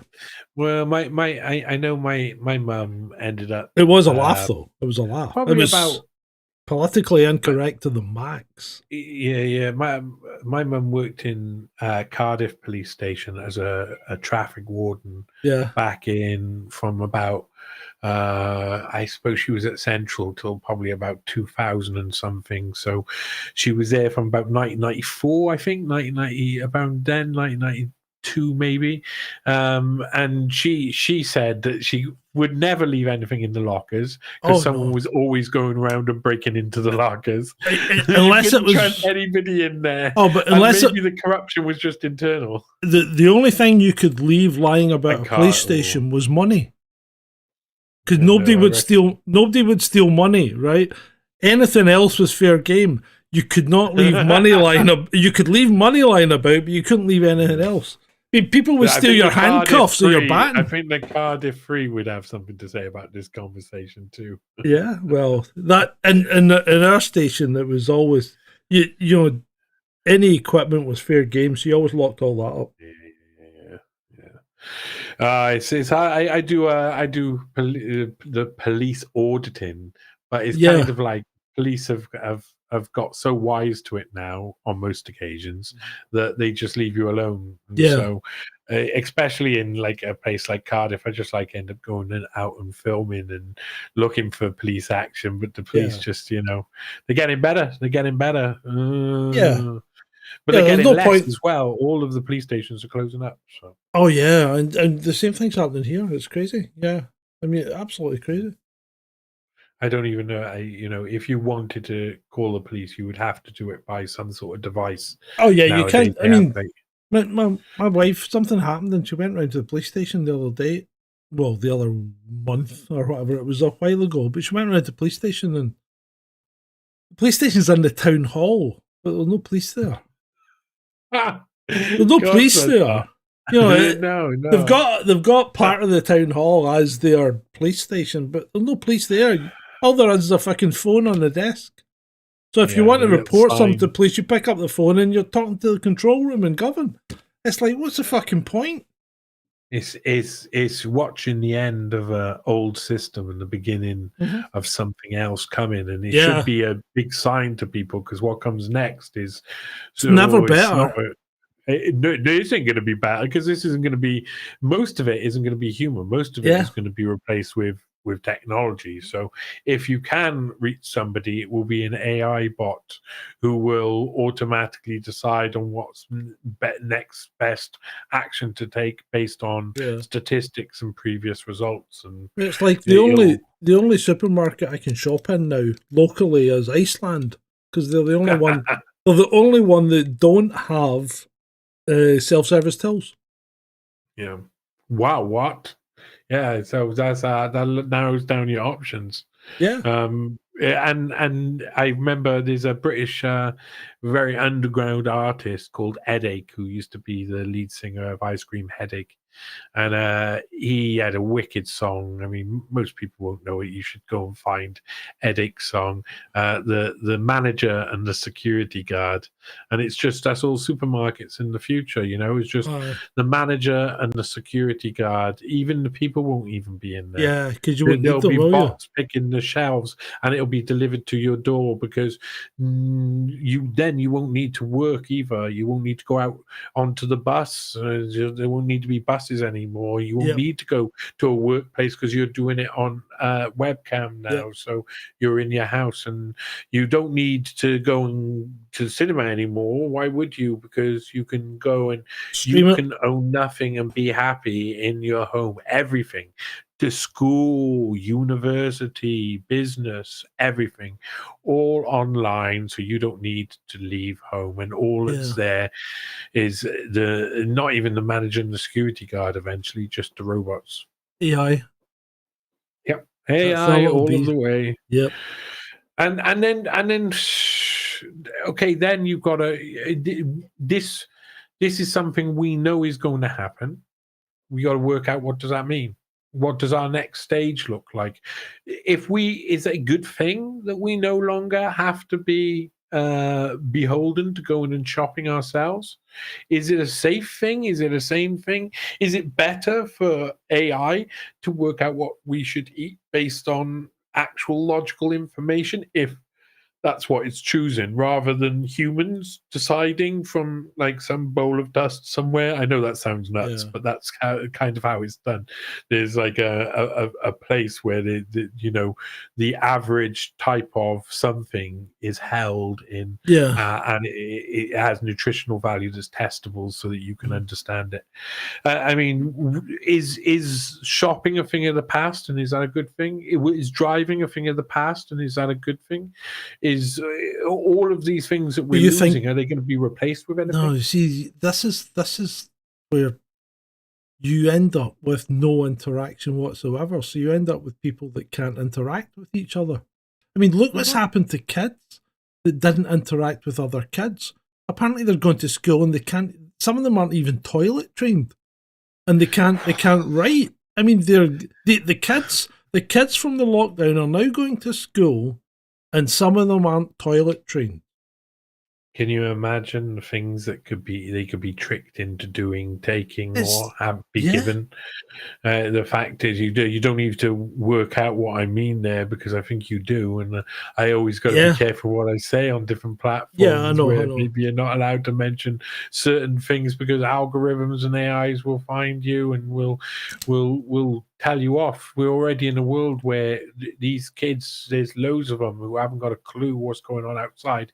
But then if you actually speak to a load of the youth, they do have their savvy, man. They know they know what to believe or not. I'm quite surprised, right? Because there's a garage opposite the kind of studio, a mechanic place, and the guys that run it are like 22, 23 or whatever, and they're all switched on, right? They're all working for a living. They're all switched on. They all like their extra curricular enhancements, right? Do you like that?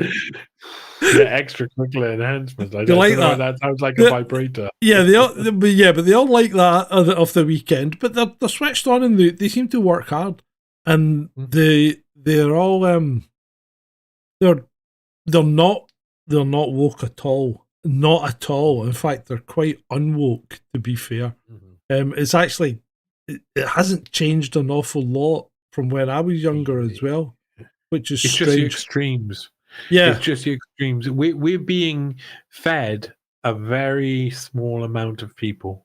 Yeah, complaining about a very small number of issues. Yeah, most of which are totally and utterly irrelevant to us, and most won't affect more than a handful of people. We get inundated. Pardon me. We get inundated on Twitter and probably other social media platforms, with people that seem to be wishing to change something, something inherently deep within oneself. You know what I mean? That thing that you're born with, whether it be X, Y, or XX. We get inundated with that on Twitter. And there can't be that many people. I mean, in all the time I was a cop, I've met two. Yeah. I know. I worked with a guy who was a girl on the weekends.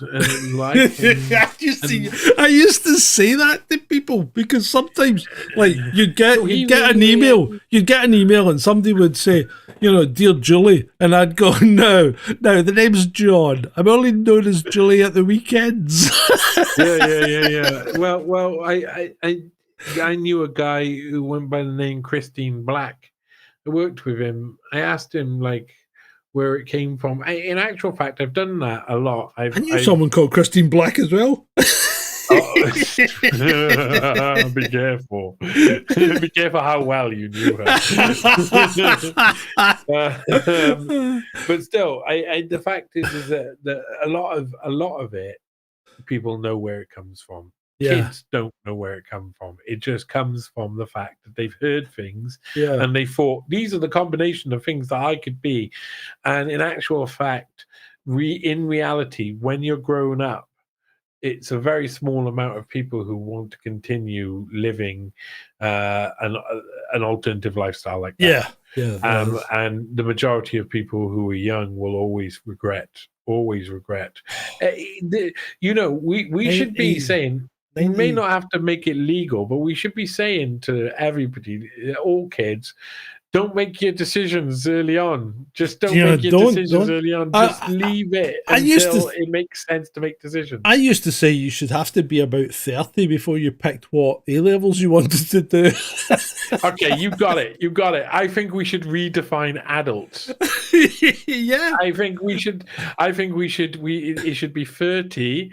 And so they're not allowed to have sex until they reach 30. Ooh. Unless they get married. Yeah. Right, I'm gonna have to go to the toilet again. So you're gonna have to say goodbye or hold the fort. Are you holding the fort? Okay, well, I can hold the fort. I'll only be two. I've just got the toilet to. I don't know what's happened, but you know what it's like. Once you crack the seal, that's it. There's two on a Friday night. Yeah. Well, we all get there in the end. So, right, okay, I'm supposed to fill up the time. Hello, people. It's normally I could speak, blah, blah, blah, blah, blah, blah, blah, and I probably can now. Yeah, so I was talking earlier about third wave politics. I was talking about Clinton. I was talking about Blair, and I was talking about all of this ilk are currently the same brand of politics, and it's the same for the right. Cameron had to purge his party, didn't he? And then you had like the Brexit stuff was kind of like a divisive tool that led to reform being created, and there being more of a purging of the right from the Conservatives, and the Conservatives becoming a smaller amount. And then as they grow, then they'll grow as a centrist party. This is how the centrist takes over, and the centrists are really also most likely to go globalist because, the right wing will want to be national. The left wing will want to go so far. It's extraordinary. I used to be a left winger myself. It was a crazy time. My dad was a steelworker, as you heard. So I mean, the idea that you'd have be on the left wing of politics, and Kinnock was a hero in my house when I was young for some reason.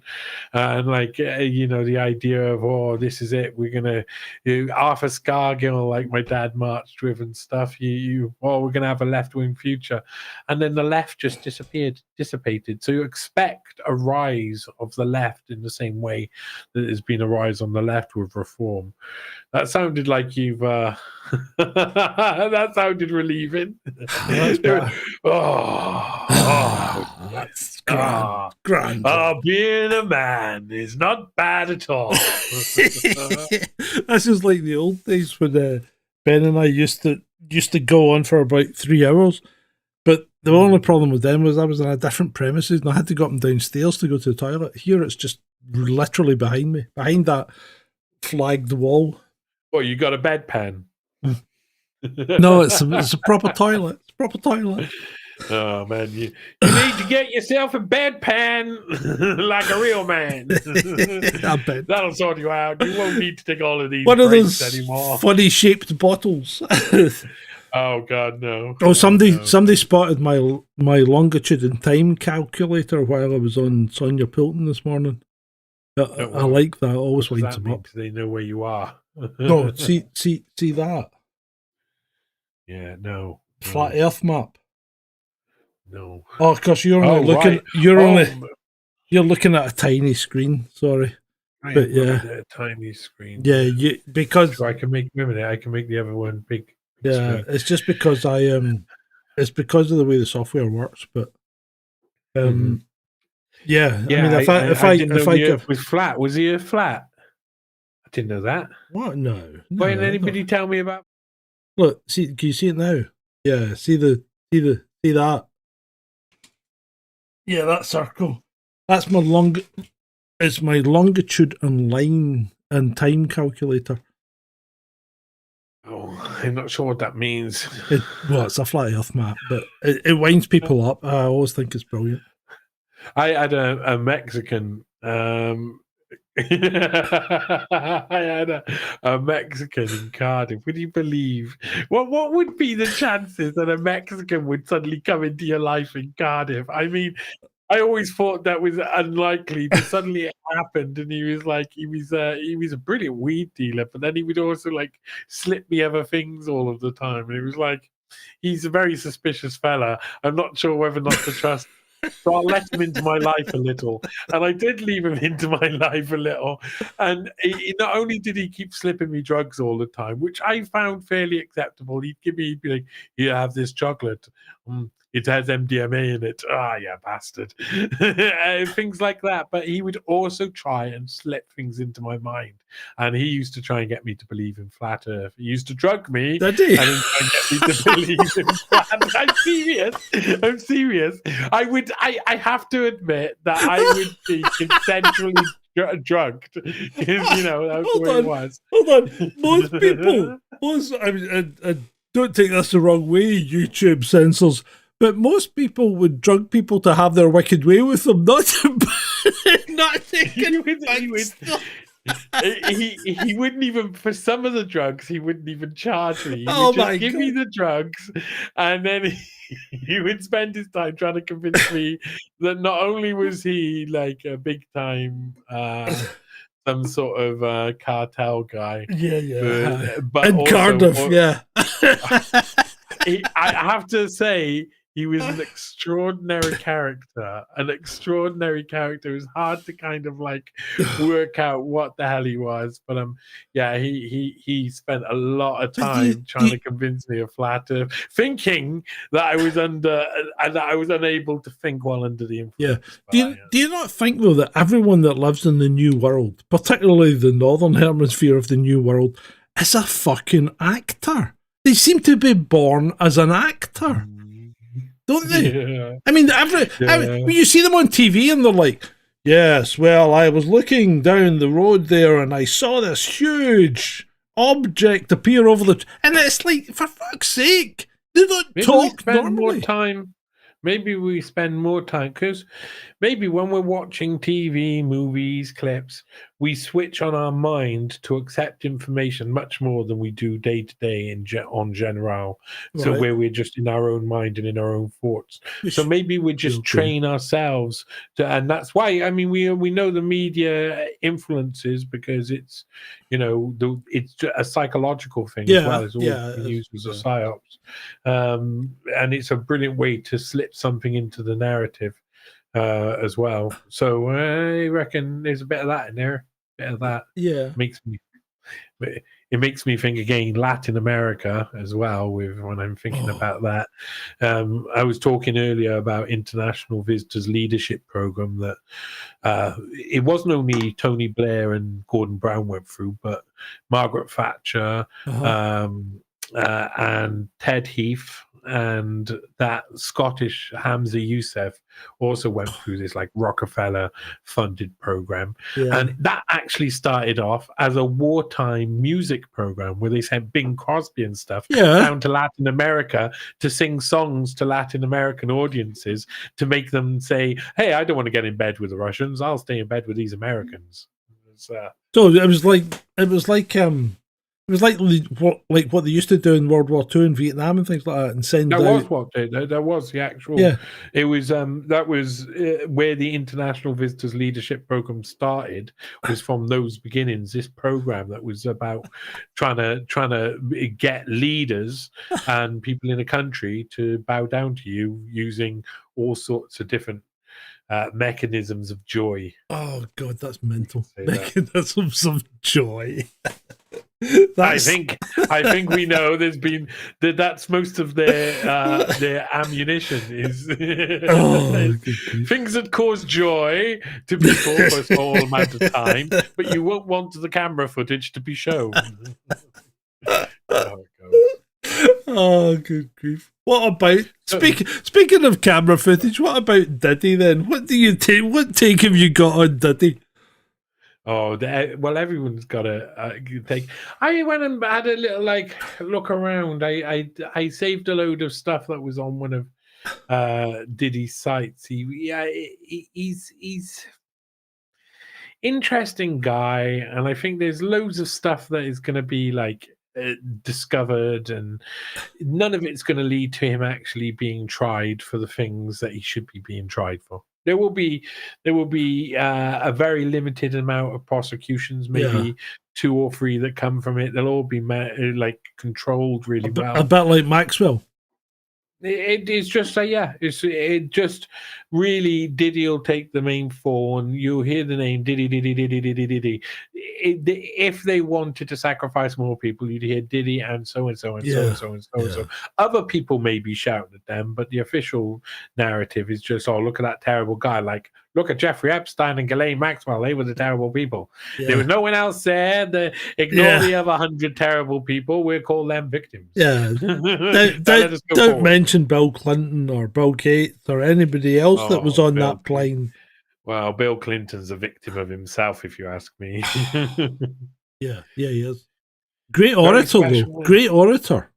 Yeah. A lot of these guys lived off that, but a lot of what they were saying was, just in a Swiss accent. Again, there's an element where they're actors, aren't they? Well, they are.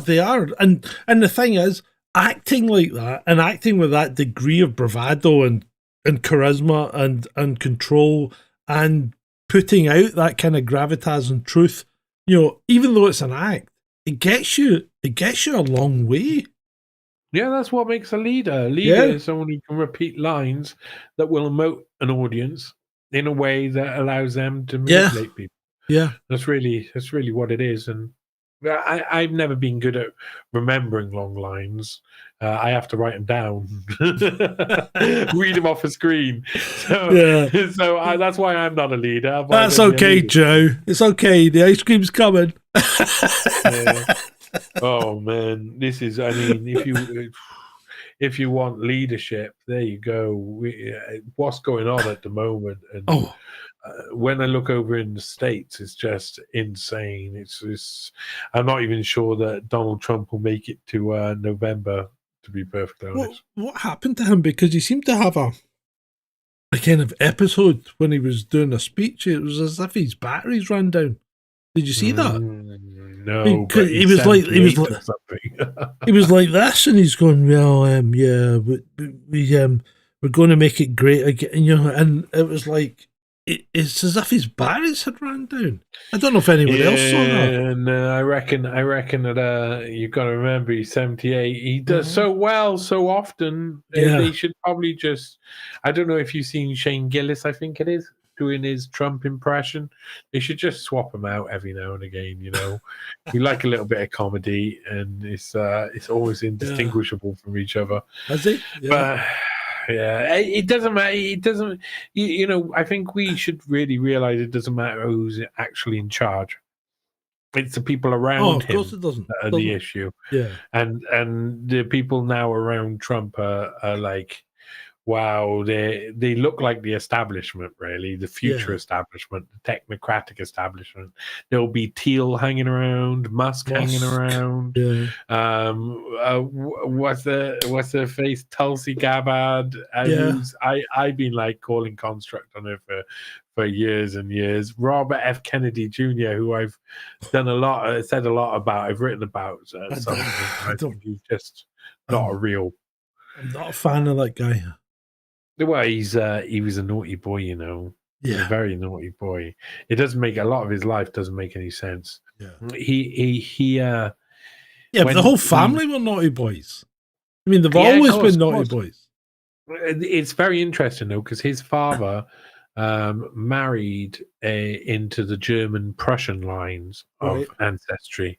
So they keep trying to create their dynasty up a level, and they keep thinking that'll be the way to do it.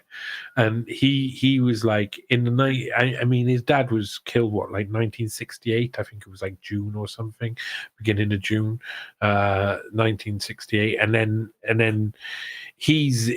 Robert F. Kennedy Jr. was in Harvard in 1974, 75, and he was then taken under the wing of Roger Ailes, who went on to head up Fox News.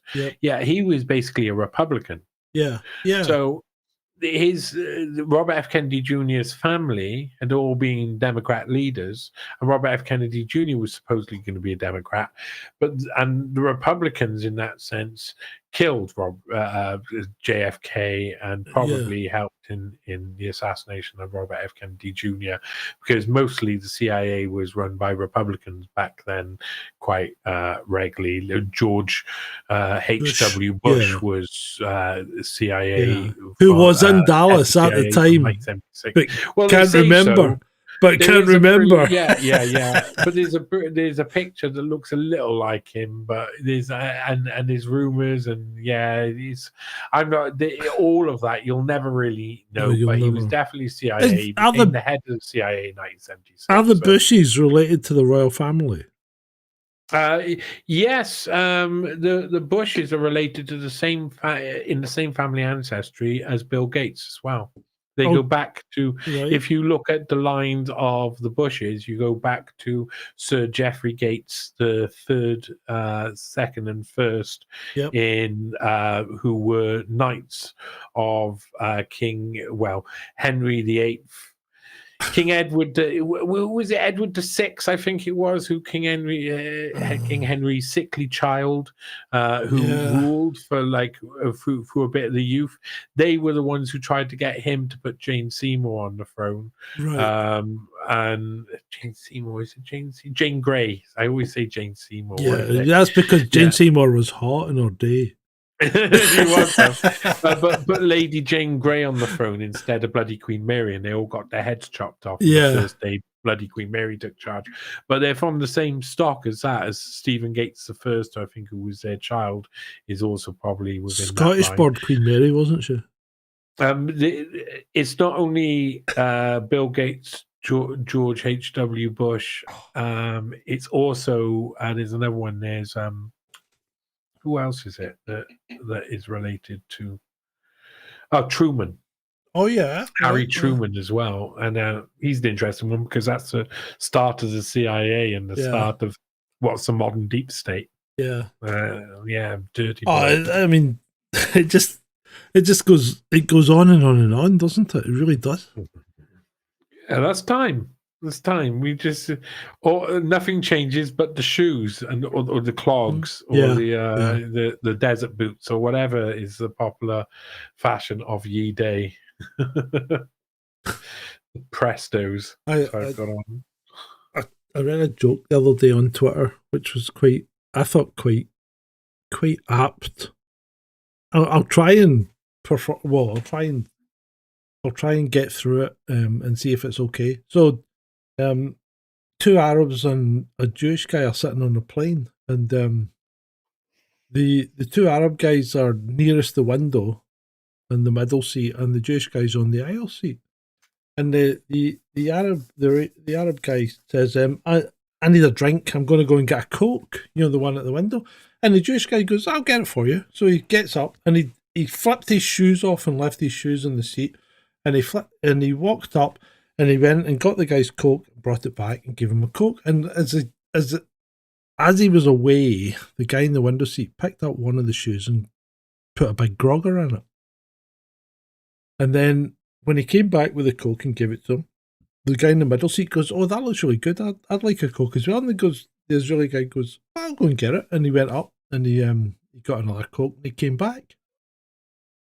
And when he was away, the guy in the middle picked up the other shoe and grogged into it.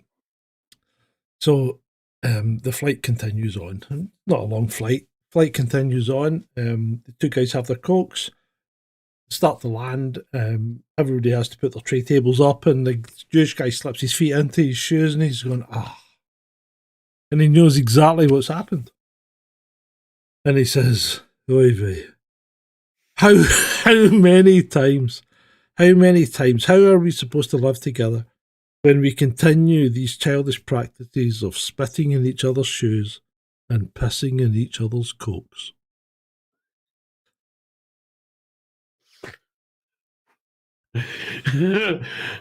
I'm gonna take my turn to tell the joke.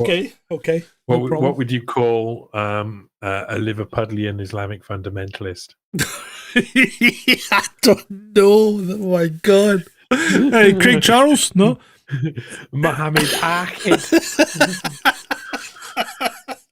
Right. Yeah, go to the toilet. Right, people off the chat room. Are you going? No. Oh, I thought you were going to the toilet. I thought you meant. Oh, right. No, I turned you off. I thought you were going to the bog. You meant you were just having a joke, yeah? Yeah. That was it. Right. Okay. I told the joke. Yeah. Oh, sorry. I'll try not to do it again, officer. I promise. I'll try not to do it again. Yeah, that's all right. Don't worry about it, mate. Too tempted. So I'm rebranding the channel completely. I'm going away from Chasing Descent. I think it's too confrontational for YouTube. I don't think they like the name. I mean, if you choose Teletubbies Anonymous, I'm sure they're not going to like it either. No, I'm not. I've just called it Sergeant Grumpy just now, but I'm going to spread out as well because I'm going to do Rumble. I think diversification in this case is a good thing. Yeah. Because it's if a little bit of extra setup time, but it's all right. Yeah, it's definitely worth it.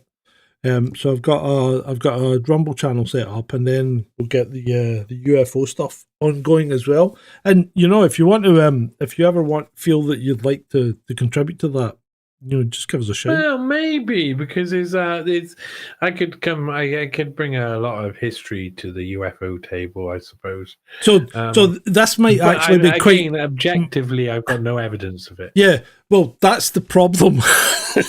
Nobody's getting any evidence. That's right. So I'm kind of giving away the game here, right? But yeah, there's not a lot of evidence when it comes to the UFO stuff. But the thing is, what I'm digging into. Are you sure you want to do a UFO channel? Oh yeah, I do because but I'm going at it. I'm probably going at it as a debunker rather than I'd like to believe a pro-bunker. I'd like to believe, but I don't think it's. But anyway, what I'm going at it is I'm going into the people behind it, not necessarily the actual UFO. Because there's a wealth of interesting characters all behind us, all feeding it. Oh yeah, and UFO people are the best of people. Yeah, well, I mean, I don't know if I can show you my. I know I don't have it up, but I can show you my. I'll send you a picture on Twitter of my my research at the moment. Is it a board with lots of pins in it? Yeah, basically. Well, it's an electronic. It's an electronic version, but yeah. I do that. I draw it down sometimes. Little charts with little bits going to things. Harold on the chat room says ufology is boring. Harold, has anything I've ever done been boring? Well, it's the first time for everything. Well, there is that. UFOs. There is that. Maybe doing a show about something you don't believe in is going to be difficult. I don't know. Oh no, I think it's easy. I think it's easy because you're digging into I'm digging into the people, and the people are so focused on what they're saying that they give themselves away, and even people that are venerated by the UFO community, give. Probably. Just asking. Probably. Do you want me to stay away from the Mexicans? I think I just like stay away from the ones over in like not near Mexico or in America. Those guys, I'm sure you're fine with, but if you getting approached by Mexico and Germany, you start to get suspicious. That's a sentence. Yeah. Oh. Yeah. Yeah. So that I'm thinking it should be quite interesting because I've got like enough material to do like 50 videos already, I think. So I'm great. Yeah, I'm definitely going 2 routes myself, which are different routes as well. At one point, I want to continue with Hod Dibbin's time traveling satanic adventures, which follows the real life adventures of a man named Horace Dibbin, but as he travels through time, and then is this documented? There's a lot of documentation of Horace Dibbin, yeah. Horace Dibbin's time thing. Horace Dibbin, yeah. I've never heard of him. How have I never heard of him? I'm into all this shit. So he was part of almost the downfall of the British government. How have you never heard of him? How have I not heard of him? You need to come on the rabbit hole. The Man in the Mask Party. Oh, How right. have you never heard of him? I don't know. We need to get you on the rabbit hole. He was the partner of Marianne Novotny, who was caught in JFK's bedchamber between him becoming president and actually getting inaugurated, or however you say it. How have you never heard of Horace Dibbin? He is the man who witnessed the girl and the goat dance firsthand and seeded in the satanic narrative into the British narrative, worked with gangsters like the Krays and stuff, and took over nightclub scene in London back in the day, the elite stuff. It's amazing. Horace Dibbin is the devil himself. Cool. It's amazing. And what year? So this would be the early 60s.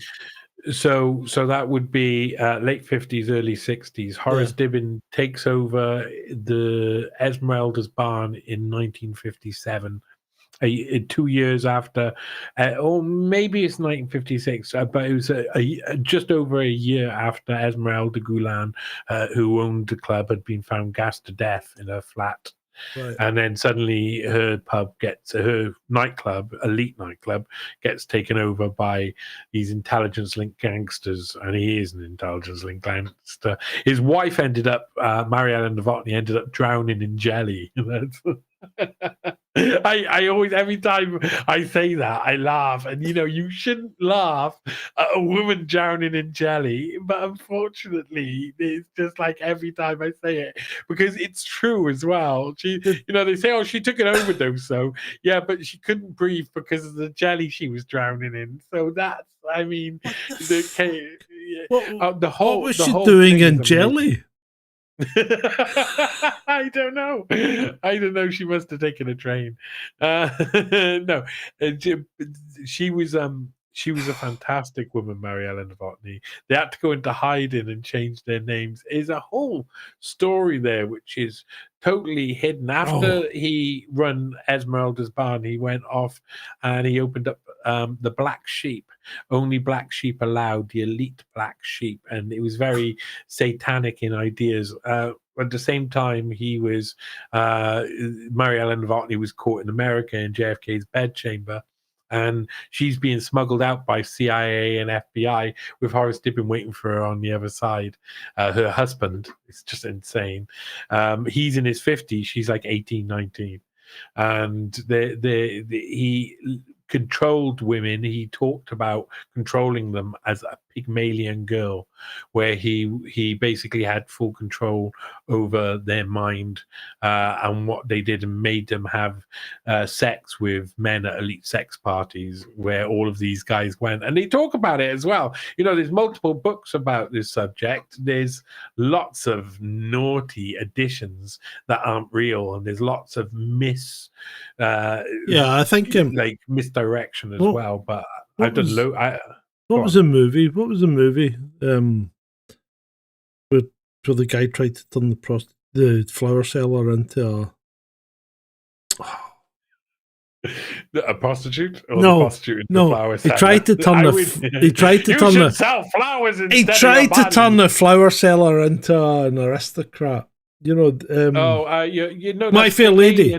My Fair Lady is based upon Pygmalion. Yes, exactly. That's what I was trying to say. That's what I was trying to say. Pygmalion girls. Thank you. The first one was Patsy Morgan Dibbin. She took his last name, but he actually bought her off her father when she was 16 years old. He claimed she was only 12 to turn her into his perfect Pygmalion girl. And she went and then didn't only run Esmeralda's nightclub, but she also had sex with the elite at sex parties. And then after she went off and disappeared, and just disappeared all of a sudden, and it's like, oh, there's people who have seen her in Europe, honest governor, and etc. Then Mariella Novotny turns up, and they do this whole thing in the Mirror newspaper. It might have been in the Sunday Pictorial, where Mariella Novotny's got her glasses, and it's like Horace Dibbin asked Mariella Novotny, 18, to marry her in his nightclub. And she couldn't see what she was doing, so she got fired. And he was like, well, will you be my wife? But she couldn't see, so he bought her a pair of glasses. And then when she finally saw him, she said, I'm still going to marry you. And they got married. And then they started having satanic sex parties of the elite, rich, and famous. Happy ever after. Was Jack Parsons ever involved in this? No. Very possibly every single mobster, gangster, elite, famous person went to Horace Dibbin's nightclub. Oh my God, he was the Epstein of the day. No. Oh. But the Epstein of the day hung around with Horace Dibbin. The Epstein of the day was George Huntington Hartford, who had a Palm Beach residence, an island called Hog Island, which was a sex island with a flag that was a P on it. And he liked girls in their prime, just like Jeffrey Epstein did. He ran multiple companies, but what was A&P Groceries was what he inherited, and he was a billionaire. So he basically flew around having sex with women all around the place, and putting on elite sex parties in his island paradise. Also had properties in London and Paris like Epstein. He got away with it. He got he was 96 years old and still talking about his time, like Hugh Hefner. Yeah, he was more Hugh Hefner than Hugh Hefner was. Yeah.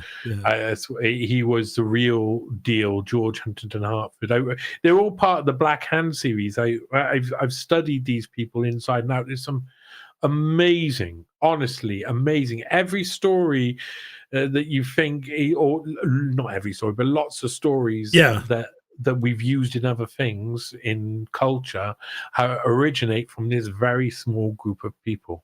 And we've seen the movies about them, we just don't remember who they are. We've heard the stories, but we don't remember who they are. And we're seeing the same thing repeat now. There's the same people who are doing the same dance as they've always done. It's really amazing. Pardon me. Especially the fact that was a time, the 50s and 60s was a time where gangsters were merging with intelligence agents. So out the other side would come a load of gangsters in prison, and intelligence agents swallowing up the mob, swallowing up the mob. That's why a lot of the nightclubs were given rights to become gambling joints. Cray started running them. They took over Esmeralda's barn eventually. They bought it off Hod Dibbin. So I mean, that's such a small world, such a really a small world. And that was the craze moving into the West End of London from the East End. They were already big in the East End, but that was their first move into elite circles, and that was Horace Dibbin and Billy Hill, maybe. Who I think his name was Billy Hill. Big time London gangster. His wife was called Gypsy, and in one of the satanic sex parties of Horace Dibbin once, Gypsy was going to the toilet and she ran out screaming, and Billy Hill was like, "What's going on?" He went up and Horace Dibbin was looking through a peephole in the wall that had been made in his house so he could watch women as they were on the toilet, and he would dress in leather. He had 3 leather suits that he would talk about. He liked the way they chafed, but he would put a little bit of talcum powder so it wasn't so hurtful, while all of these women spanked him while he watched men make love to Mariella Novotny. It was apparently the most intoxicating woman you've ever come across.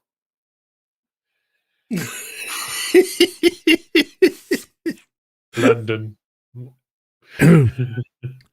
Yeah. It sounds like Berlin in the 30s. Mm-hmm. Yeah, crazy. Yeah, it's that was the 50s and 60s. That was the days where it was a bit of a wild west still, and like the later days of London, you see these same more elite groups like the money men taking over these sort of parlors and doing their deals with government men in the back room. It becomes more and more official as it goes along, up until the point where you've got what's that James Goldsmith club that they had. There's a club where all of the elite used to go. I can't remember what it's called, but that's where it ended up. Like, you know, this elite male ruling the world club, and it got more centralized. Yeah. Okay. London. I think we might have exhausted our line of inquiry tonight. Mm-hmm.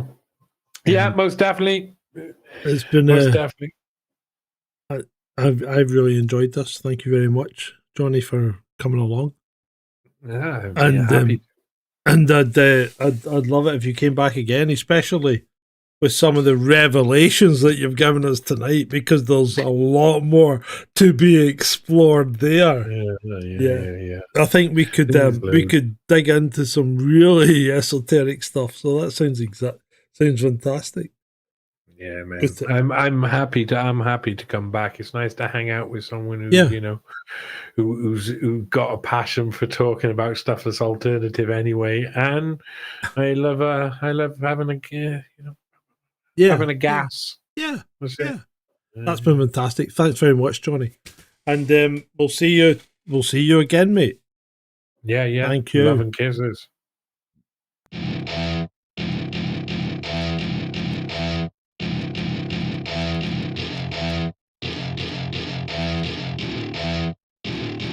Welcome to my party, we're just getting started. A life is a dream or a nightmare scarring. Hand me a drink cause I think I'm going all in. Get me a shrink who can catch me when I'm falling. Cover up my scars, flip the handlebars. Crashing in my car, wake up in a bar. I'll be a superstar, just on my avatar. This world is so bizarre, empty out the reservoir. Yeah, I'm taking 6 shots, yeah, straight to the face. And I wanna get lost, I'm sick of this place. Don't know how to stop when I'm feeling this way. So I'm taking 6 shots till I'm feeling okay. I think I'm going crazy, don't think I'll get home safe. So I'm taking 6 shots all straight to the face. I'm taking 6 shots, are you coming with me? I'm taking 6 shots, yeah, straight to the face. And I wanna get lost, I'm sick of this place. Don't know how to stop when I'm feeling this way. So I'm taking 6 shots till I'm feeling okay. I think I'm going crazy, don't think I'll get home safe. So I'm taking 6 shots all straight to the face. I'm taking 6 shots, are you coming with me? Sometimes you need to let loose, grab juice, get goose, tattoos, taboos, get screwed. Loosen up, buttercup, all those hate comments will never make you feel enough. We're all adequate, graduates graduates, hearts full of calluses, but we know calculus. Damn, ain't that fabulous? Can't wait to apply all those mathematicus. But we can't get a job that pays us enough. I'm about to pop up. Fuck you, you're lost. We all know that we never really want a boss. So I'ma do what I want to. Something I can't undo. Yeah, I'ma do what I want to. Something I can't undo. I'm taking 6 shots, yeah, straight to the face. And I wanna get lost, I'm sick of this place. Don't know how to stop when I'm feeling this way. So I'm taking 6 shots till I'm feeling okay. I think I'm going crazy. Don't think I'll get home safe. So I'm taking 6 shots, all straight to the face. I'm taking 6 shots, are you coming with me? I'm taking 6 shots, yeah, straight to the face. And I wanna get lost, I'm sick of this place. Don't know how to stop when I'm feeling this way. So I'm taking 6 shots till I'm feeling okay.